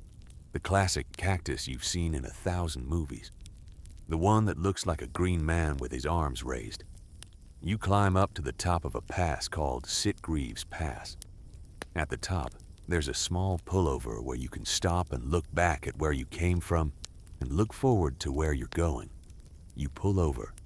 You shut off the engine. The view is enormous. To the east, the desert stretches out forever toward Kingman, a vast rolling plain of brown and red dotted with small mazes. To the west, the desert falls away dramatically into a deep valley, and far in the distance you can see a silver line of water, the Colorado River. Beyond the river is California. Beyond California is the Pacific Ocean. You are standing at a high point on the Mother Road, and you can see the whole rest of the journey laid out in front of you like a map. You stand there for a long time. The wind is steady and warm. It carries the smell of dry creosote and sun-baked stone. A single raven glides across the valley far below you, cawing once, its voice echoing off the desert walls. You think about how far you've come. Chicago feels like a dream you had in another life. The prairie sunrise in Illinois feels like it happened to someone else. The blue whale, the round barn, the Cadillacs in Texas, the painted desert, the pines of Flagstaff, the red rocks of Hackberry, all of it lining up in your memory like a long, beautiful parade of places. And now you can see California waiting in the distance. Eventually, you get back on the bike. You start the engine. You roll down the other side of Sitgreaves Pass. The descent is slow and careful. The road winds down into a narrow canyon, past old mine tailings, past rusted machinery from abandoned gold mines, past hand-painted signs warning about sharp turns ahead. You take every turn slowly. The bike handles it beautifully. You feel completely in tune with the machine beneath you, the way only long-distance riders can feel after days of riding together.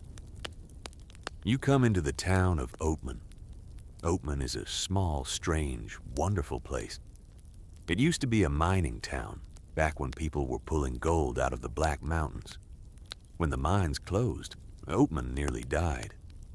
But the town survived by embracing its own weirdness and turning itself into a tourist stop on the old road.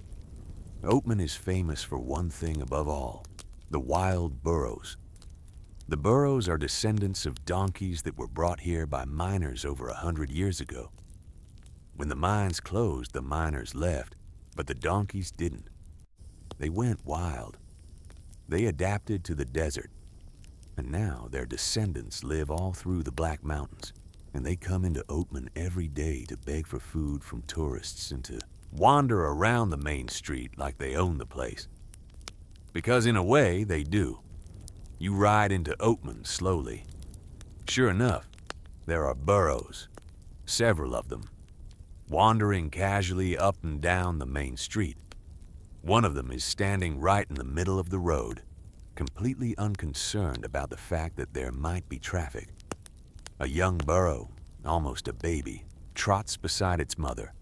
An older burro is nibbling on a plant outside an old wooden building.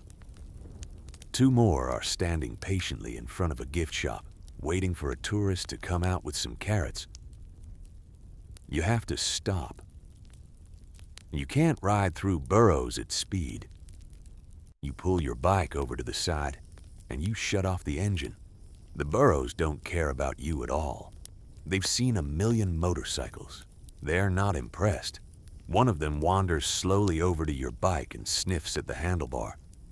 You laugh. You reach out slowly and scratch the burro between the ears. It closes its eyes. You can feel its warm breath on your arm. Its fur is surprisingly soft. It stays there for a moment, leaning into your hand, and then it loses interest and wanders off toward a tourist who has actual food. You stand for a few minutes and just watch the town. Oatman feels like a Western movie set that somehow became a real place. Wooden sidewalks, old saloons, hand-painted signs, a blacksmith shop still operating, a general store, a photo studio where you can dress up in old-time clothes and get your picture taken. The town is quiet right now, in the late afternoon. There are a few other tourists walking around, a few bikers like you standing in the shade of a wooden porch. The burros doing their burro business. The sun is dropping lower in the sky, and the light is becoming that deep golden color again. You walk into a small cafe and order a cold bottle of water. The woman behind the counter smiles. "First time through?" she asks. You nod. "The burros got to you, huh?" You nod again. "They always do," she says. "You're headed to California? Tonight, you say. Maybe. Take it easy on the downhill from here. It gets windy." You thank her. You pay for the water. You walk back out into the sun. You drink the water slowly under the shade of a wooden awning. One of the burros walks past you on the sidewalk and gives you a slow look before continuing on its way. Eventually, you get back on your bike. You start the engine. You roll slowly out of Oatman, waving goodbye to the burros. The road drops down from Oatman toward the valley of the Colorado River. The descent is steep and winding, but it's the last of the really dramatic road on the Mother Road. After the descent, the land flattens out and the heat rises quickly. You've come down from the high desert to the low desert, from almost 6,000 feet to under 1,000 feet. The air is suddenly much hotter, much drier, a different kind of country entirely. You ride through the desert for a long time. The sun is low now. The sky is turning orange and pink and violet. The shadows of the mountains behind you are stretching long across the desert floor. The saguaros are catching the last golden light and glowing softly. Eventually, you see it ahead of you. The Colorado River, a ribbon of silver cutting through the desert, and beyond it, California. You ride down to the river. You cross it on an old bridge. The water below you is brown and slow and steady, moving patiently toward the south. The river has been here for millions of years. It carved the Grand Canyon 200 miles to the north. Now it's here, in front of you, calmly separating Arizona from California, waiting for you to cross it. You cross the bridge. Arizona is behind you.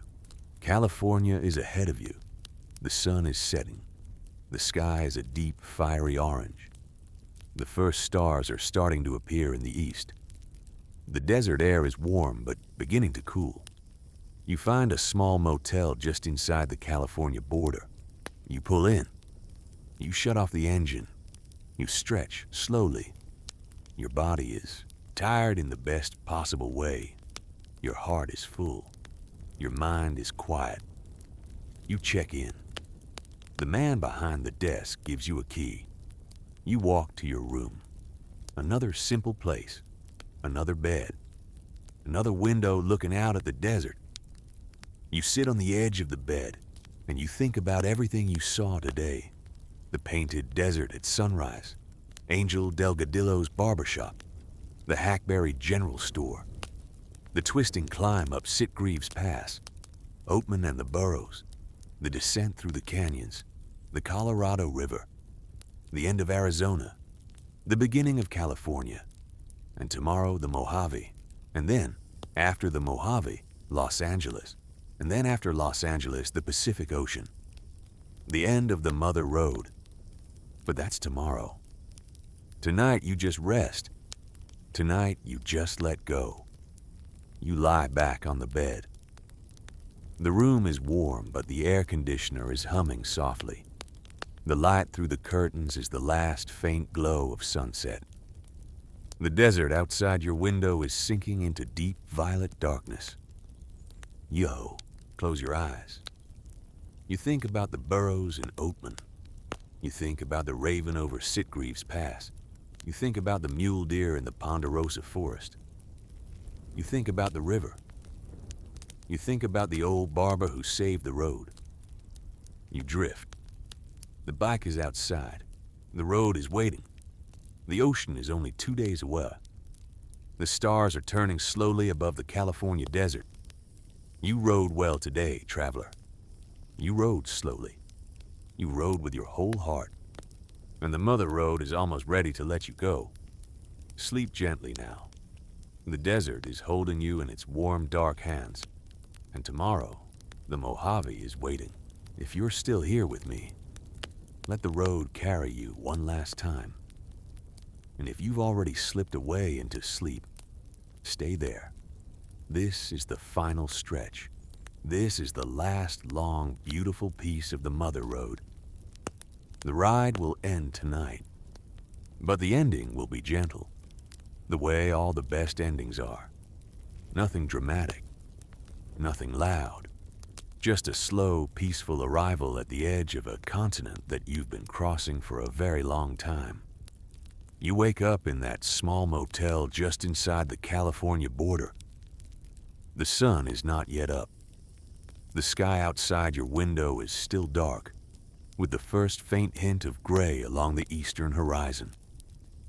The desert is quiet, so quiet that you can hear the tick of the small clock on the wall and the soft hum of the air conditioner and nothing else. No traffic, no voices, not even birds yet. Just the deep sleeping silence of a place where almost nobody lives. You lie in bed for a while. You don't need to get up immediately. You let yourself feel the soft weight of the pillow and the cool smoothness of the sheets and the slow rising sense of being awake. This is your last morning on the road. When you wake up tomorrow, you will be done. You will have completed the whole thing, the Mother Road, from end to end. And something in you knows that this morning is something to savor, because there is only one first morning of the last day of a long journey, and when it's over, you can never have it again. Eventually you sit up. You pull on your clothes slowly. You wash your face. You look at yourself in the mirror one more time. You look lighter than you did when you started. It's a strange observation, but it's true. Something about riding for this many days has changed the shape of your face. Or maybe it's the shape of your eyes. Or maybe it's just the way you're holding yourself. Something about being on the road this long has taken something out of you that you didn't know you were carrying. You're lighter, calmer, more yourself than you've been in a long time. You smile at your reflection. The reflection smiles back, tired and happy. You step outside. The air is surprisingly cool for a desert morning. You can feel the faintest trace of moisture in it, even here in the middle of dry country. The Pacific Ocean is pulling its own weather across the state, hundreds of miles away, but still reaching you. You breathe in slowly. You breathe out. Your bike is in the lot where you left it. You run your gloved hand along the cool metal of the tank. You think about all the miles this machine has carried you, from Adams Street in downtown Chicago to the edge of the California desert, through storms and sunshine, through prairie and mountains and forests and rivers. The bike has been faithful. It has started every morning without complaint. It has held you through every mile. It is maybe the best friend you've ever had, though you've never thought of it in exactly those terms before. You swing your leg over. You turn the key. The engine starts, on the first try, the way it always has, that familiar, deep rumble rolling out into the quiet morning. You pull out of the lot. The road ahead of you runs straight into the Mojave Desert. The Mojave is famous. It's one of the most legendary stretches of Route 66, and for good reason. It's the longest, driest, most empty part of the entire Mother Road. For almost 200 miles, there is almost nothing. A few tiny towns, a few abandoned gas stations, a few ghost buildings, and between them, just desert, endless desert. The kind of desert you've only seen in movies. Early travelers on Route 66 used to dread the Mojave. In the 1930s, when families fleeing the Dust Bowl were crossing this stretch in old overloaded cars with no air conditioning, the Mojave killed engines and killed radiators and sometimes killed people. Travelers would tie canvas water bags to the front of their cars to have something to pour into the radiator when it boiled over. They would wait until nightfall to cross so that the cooler air would help their engines survive. The Mojave was the hardest part of the whole road. It was the test you had to pass before California would let you in. But today, you're crossing it in the early morning. The temperature is still pleasant. The road is empty. The light is soft. The Mojave is not going to be cruel to you today. The Mojave is going to be beautiful. You ride. The sun rises slowly behind you, and you see it mostly in your mirrors at first, just a growing amber glow along the edge of the sky. And then the sun breaks over the horizon, and suddenly the whole desert is flooded with warm golden light. The long shadows of your bike and your helmet stretch out ahead of you on the pavement. The sagebrush catches the light. The distant mountains turn soft pink. The road is a straight black line running into the horizon. You come to the town of Needles, a small town on the edge of the Colorado River, named after the sharp rocky peaks just outside of town that look like needles. Needles was always one of the most important stops on this section of the old road. Travelers would rest here, fuel up, check their radiators, maybe eat something, and then steel themselves for the long crossing ahead. You ride through Needles slowly. A few old motels are still standing, their neon signs off for the day. An old gas station is already open, with a single attendant reading a newspaper at the counter. A railroad runs through the center of town, the same railroad that has been running through here for over 100 years, carrying freight across the desert the way Route 66 used to carry travelers. You leave Needles and begin the long crossing. The road stretches out in front of you, long, straight, empty. The desert opens up on both sides, miles and miles of sand and rock and sparse vegetation. A few Joshua trees appear on the horizon. The strange, spiky desert trees with their arms reaching up toward the sky like something from another planet. You ride slowly. There's no reason to hurry. The heat is still manageable, but it's building. The air is getting drier. You can feel it in your throat and your eyes. You take a drink from your water bottle at the next pullover. You pass a few tiny settlements, Goffs, Fenner, Essex. Each one is basically nothing. A handful of abandoned buildings, a closed gas station, a faded sign. These used to be working towns back when Route 66 was busy. Families lived here, ran businesses here, raised children here. When the interstate came through in the 1970s, every single one of them died. The buildings are still here, but the people are gone. The desert is slowly taking everything back. You ride past the ruins slowly, respectfully. A ghost town isn't sad, not exactly. It's just quiet. It's just the earth doing what the earth always does, reclaiming whatever humans leave behind. It's a kind of lesson if you let yourself hear it. A reminder that nothing we build is permanent, and that the only thing that lasts is the land itself. The desert keeps opening. You ride for another hour without seeing another vehicle. The silence out here is enormous. You can hear your own engine in ways you couldn't hear it in any other part of the country. Because there's nothing else for the sound to bounce off of. The desert absorbs it. You ride forward, the engine humming softly beneath you, and the horizon stays exactly the same, no matter how far you go. You could be riding forever. You could be anywhere. You could be nowhere at all. You come to the famous town of Amboy. Amboy is one of the most photographed places on the Mother Road. A single restored gas station and diner called Roy's Motel and Cafe, with a huge retro sign from the 1950s that stands tall against the desert sky. Roy's was built in 1938. It sits almost perfectly alone in the middle of the Mojave, with no other buildings for miles in any direction.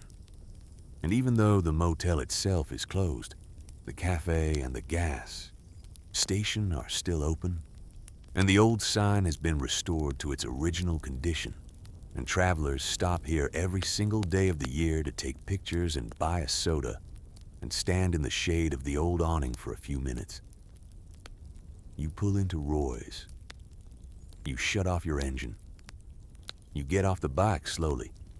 The heat is starting to build now. You can feel it radiating off the pavement. But inside the shade of Roy's, it's cool and quiet. You walk into the cafe.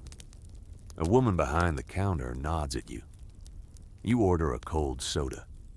She opens a bottle and slides it across the counter. You sit on a stool by the window and look out at the old gas pumps and the huge desert beyond. A small dog is lying in the sun outside the cafe, completely still, asleep, unbothered by anything. You drink the soda slowly.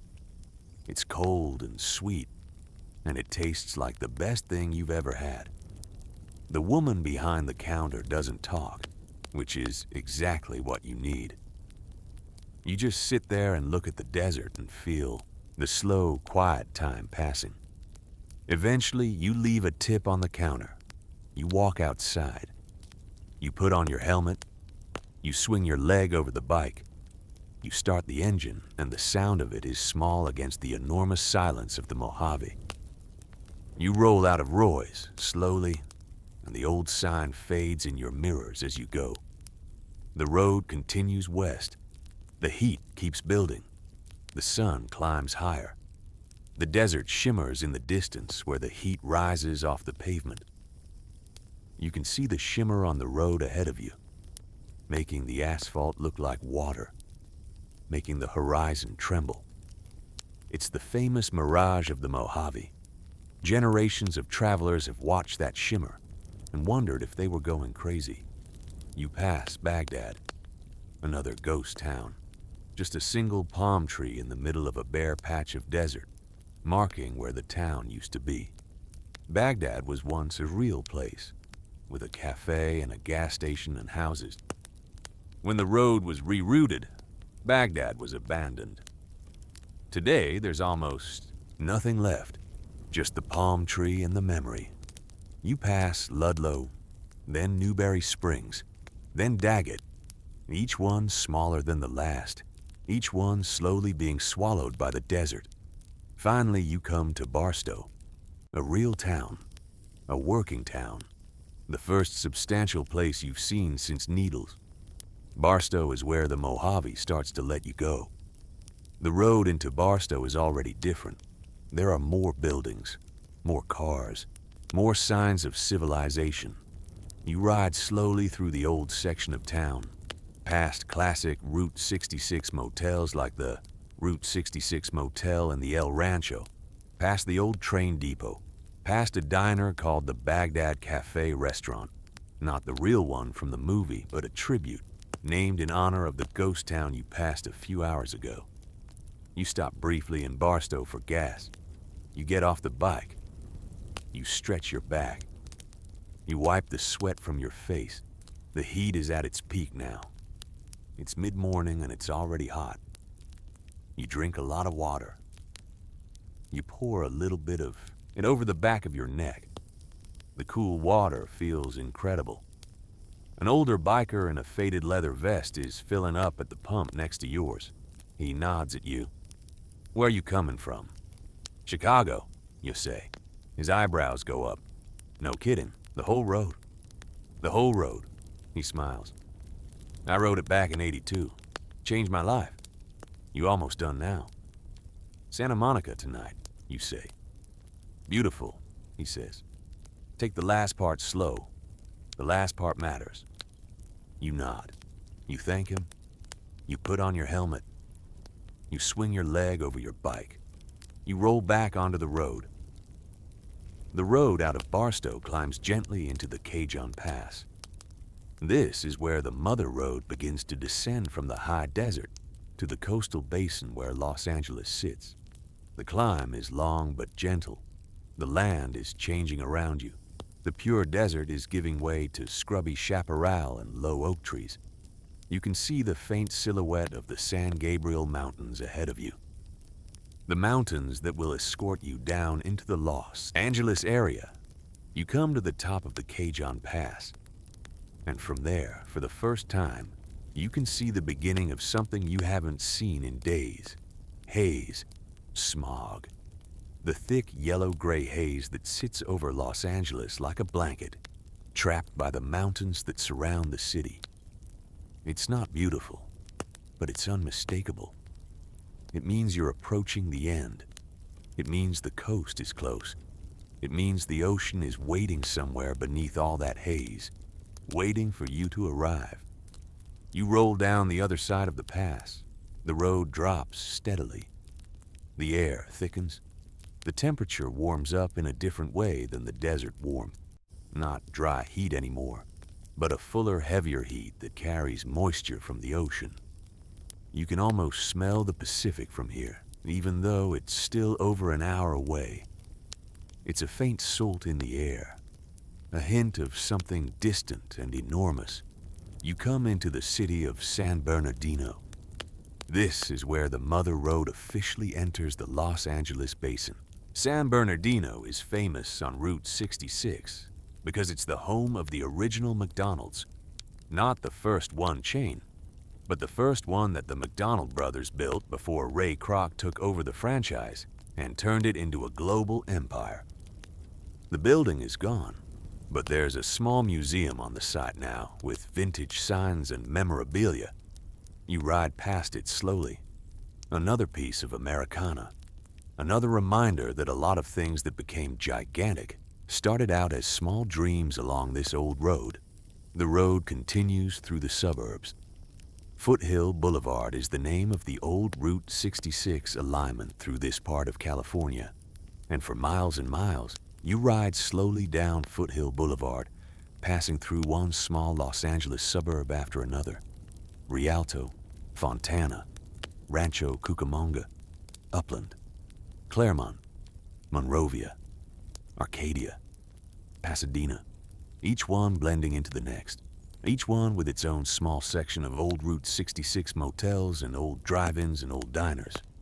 Some of them preserved, some of them torn down, some of them sitting in a strange middle zone between the two. The traffic is heavier now than it has been anywhere on your whole trip. Not bumper to bumper, but real city traffic. Cars all around you, stoplights every few blocks. The slow work of riding through a dense urban area. You take it in stride. This is part of the road too. This is what the Mother Road becomes at its western end. A slow, patient crossing of the enormous Los Angeles metropolitan area. A city that is spread out over 100 miles of old farmland and desert and hills. You ride through Pasadena slowly.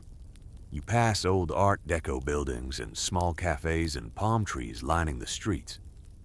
You see the towers of downtown Los Angeles in the distance ahead of you. The sky above the city is that soft, hazy blue that Southern California is famous for. The sun is dropping toward the western horizon now. It's late afternoon. The light is starting to get golden again. You think about how strange it is that after all of these days of riding, after the prairies and the rivers and the deserts and the mountains, the road is ending in a massive modern city. Chicago on one end, Los Angeles on the other. Two of the biggest cities in America, with 2,400 miles of small towns and empty land between them. The Mother Road connects the two biggest and the smallest parts of America in a single continuous thread. That's part of what makes it so special. You ride into Los Angeles. The old road takes you through the heart of the city. You pass old neighborhoods and newer neighborhoods. You pass tall buildings. You pass the huge Art Deco facade of the old Los Angeles Theater. You ride down streets you've seen in 100 movies and 100 TV shows.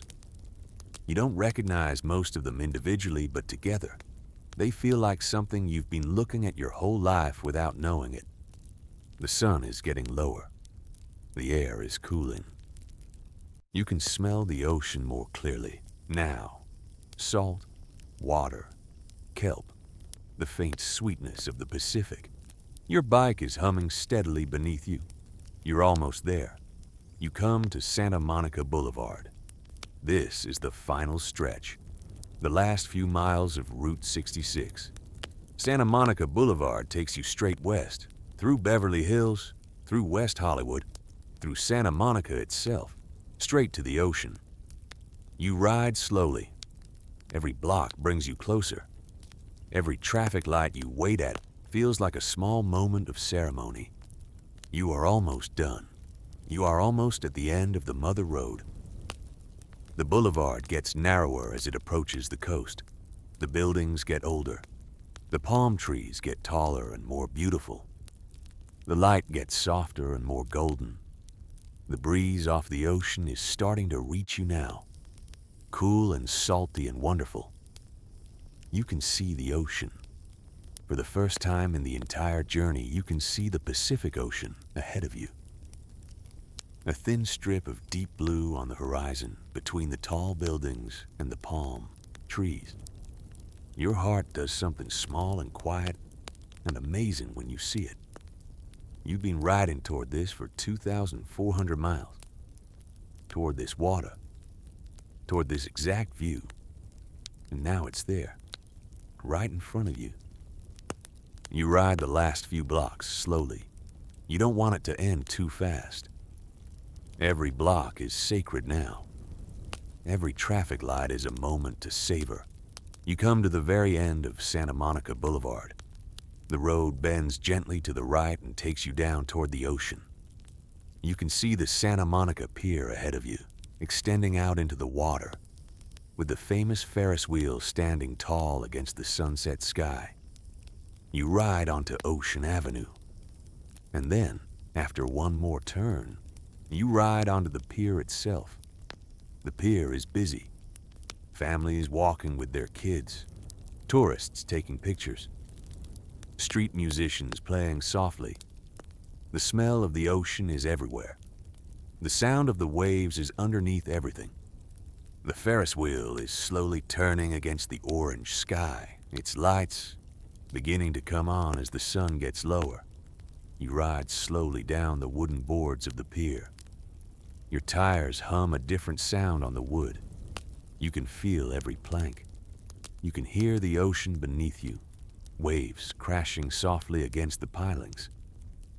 And then you come to the end. There's a sign at the end of the pier, a small, simple, famous sign. Route 66, end of the trail, Santa Monica, California. It's painted in bold letters on a wooden board mounted to a post. Travelers have been taking pictures in front of this sign for decades. It's the official end of the Mother Road, the exact spot where Route 66 finally meets the Pacific Ocean. You pull over near the sign. You shut off the engine. The silence rushes in. You sit on the bike for a moment without moving. You can't quite believe you're here. After all of these days, after all of these miles, after all of the prairies and deserts and mountains, after Illinois and Missouri and Kansas and Oklahoma and Texas and New Mexico and Arizona and California, you are sitting on your bike at the end of the Mother Road, looking at the sign that every Route 66 traveler dreams about reaching. You get off the bike slowly. You take off your helmet. You walk over to the railing at the end of the pier and you look out at the ocean. The Pacific Ocean stretches out in front of you to the horizon. The sun is sitting low above the water, maybe 10 minutes from setting. The sky is a deep orange, fading to pink at the edges. The water is a deep blue, with long, slow waves rolling in toward the pier. Seagulls are crying overhead. A few surfers are bobbing in the water near the shore, waiting for the last good wave of the day. The breeze is cool and salty on your face. You stand there for a long time. You don't say anything. You don't think anything. You just look at the ocean. You think about everything that got you here. The early morning in Chicago, the sunrise over the Illinois prairie, the Ozark hills of Missouri, the small bridge in Devil's Elbow, the ghost town of Glen Rio, the painted desert at dawn, the pines of Flagstaff, the burrows of Oatman, the ghost towns of the Mojave, and now, finally here, the end of the trail, the Pacific Ocean, the edge of the continent, the last possible place the Mother Road could have taken you. Your eyes are wet. You're not sure why. You're not sad. You're the opposite of sad. You're full. You're so full of what you've seen and what you've felt and what you've experienced that something has to come out. And for you right now, it's coming out of your eyes a little bit, in a way that you don't try to hide. The sun drops closer to the water. The sky gets more orange. The waves keep rolling in. You walk over to the famous sign. You stand next to it for a few minutes. You don't take a picture. You want to remember this with your own eyes, your own mind, your own heart. No lens in between. Just you and the sign and the ocean and the last light of the day. You think about the people who rode before you, the Dust Bowl families in their old trucks, the soldiers coming home from war, the teenagers in the 1950s on summer road trips, the hippies in the 1960s, the bikers of every generation. All of them, in some way, came to this exact spot. All of them stood on this same pier and looked at this same ocean and felt some version of what you're feeling now. You are part of a long, slow, beautiful river of people who have reached this point after riding the whole road. And even though most of them will never know your name, and you'll never know theirs, You are all connected by this simple, wonderful fact. You came. You rode. You made it. You walk back to your bike. You sit on it for a while without starting the engine. You watch the sun get lower. You watch the pier fill up with evening visitors. You watch the lights of the Ferris wheel get brighter as the sky gets darker. A small carnival organ is playing somewhere on the pier, an old slow tune, the kind that sounds like it belongs in a dream about a summer that might not have ever actually happened. The sun touches the water. The sky catches fire, orange and pink and red and gold and purple. The water reflects it all. For a few minutes, the whole world is made of color. And then slowly the sun slips below the horizon. The colors begin to fade. The sky turns violet. The first stars begin to appear. The pier gets cooler. The breeze freshens. You sit there until it's fully dark. You don't move. You don't want to move. You just want to sit on your bike at the end of the pier and let the whole journey settle into you one more time. Eventually, you stand up. You walk to the end of the pier one more time. You lean on the railing. You look at the ocean one more time. The water is black now, except where the lights from the pier catch the edges of the waves. You can hear the sound of the Pacific breaking softly against the pilings. You can smell the salt. You can feel the cool night wind on your face. You close your eyes, and in your mind, you run the whole road one more time. From Adams Street in Chicago to this pier in Santa Monica. Every mile, every town, every sunrise, every sunset, every person you met, everything you saw. The entire Mother Road, all at once, in a single, slow-moving memory that feels like a lifetime. You open your eyes, you breathe out. The road is done. You are home. Not home as in the place where you live. Home as in the place your heart has been trying to get to for as long as you can remember. Home as in the deep, quiet center of yourself that was waiting all this time for you to slow down enough to find it. The Mother Road gave you that. You walk back to your bike slowly. You put your hand on the tank for a long moment. You whisper very quietly so no one else can hear. Thank you. You don't know exactly what you're saying it to. The bike, the road, every mile, every morning, every stranger who was kind, every old woman who poured you coffee in a small town where you didn't know anyone, every old man who tipped his hat to you from a rocking chair on a wooden porch, every sunrise, every sunset, every piece of the country that let you pass through it quietly. You say thank you to all of it. You swing your leg over the bike one last time. You start the engine. The sound of it is soft in the evening air. You roll slowly back down the pier, away from the sign, away from the ocean, away from the end of the road. You find a small hotel a few blocks from the beach. You check in. You go to your room. You drop your bag on the floor. You stand at the window for a long time. You can see the ocean in the distance. You can see the lights of the Ferris wheel still turning. You can see the dark shapes of palm trees against the sky. You can see the faint silhouette of a few other motorcycles parked along the street, belonging to other travelers, other riders, other people who have come to the end of their own long journeys today. You lie down on the bed. You don't turn on the light. You close your eyes. The room is cool. The bed is soft. The sound of the ocean is faint but present, rolling in from a few blocks away. The salt air drifts in through the window. Your body is exhausted. Your heart is quiet. Your mind is still.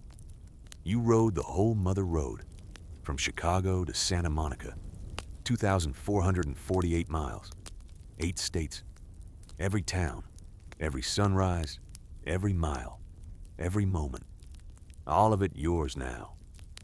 All of it part of you forever. You think about how tomorrow you will wake up and you will not have a road to ride. You will have finished the thing you came here to do.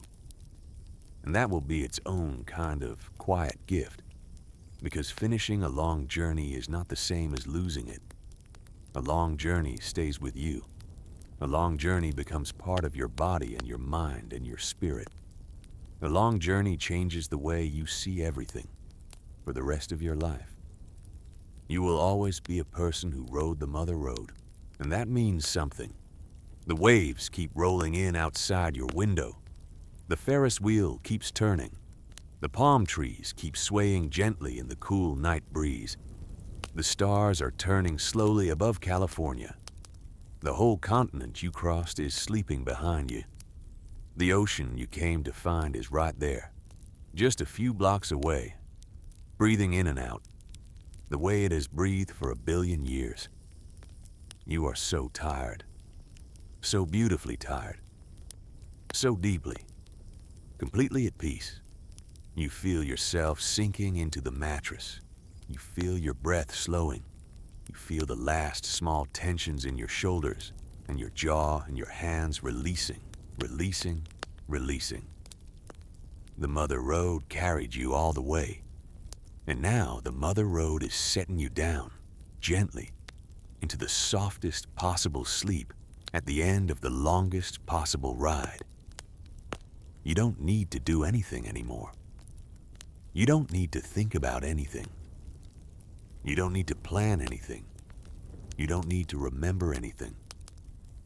Everything you did today, everything you did yesterday, everything you did since Chicago, it's all inside you now. It will always be inside you. It will never leave. Rest now, traveler. Rest completely. The Pacific Ocean is singing you to sleep. The Ferris wheel is turning slowly over the pier. The road is finished, and you are exactly, perfectly, beautifully home. Sleep gently. Sleep well. Sleep as long as you need. The mother road is grateful that you came. The mother road will remember you forever. And when you wake up tomorrow, you will still carry every mile of it inside your heart. For now, just let go. The journey is complete. Good night, traveler. Good night.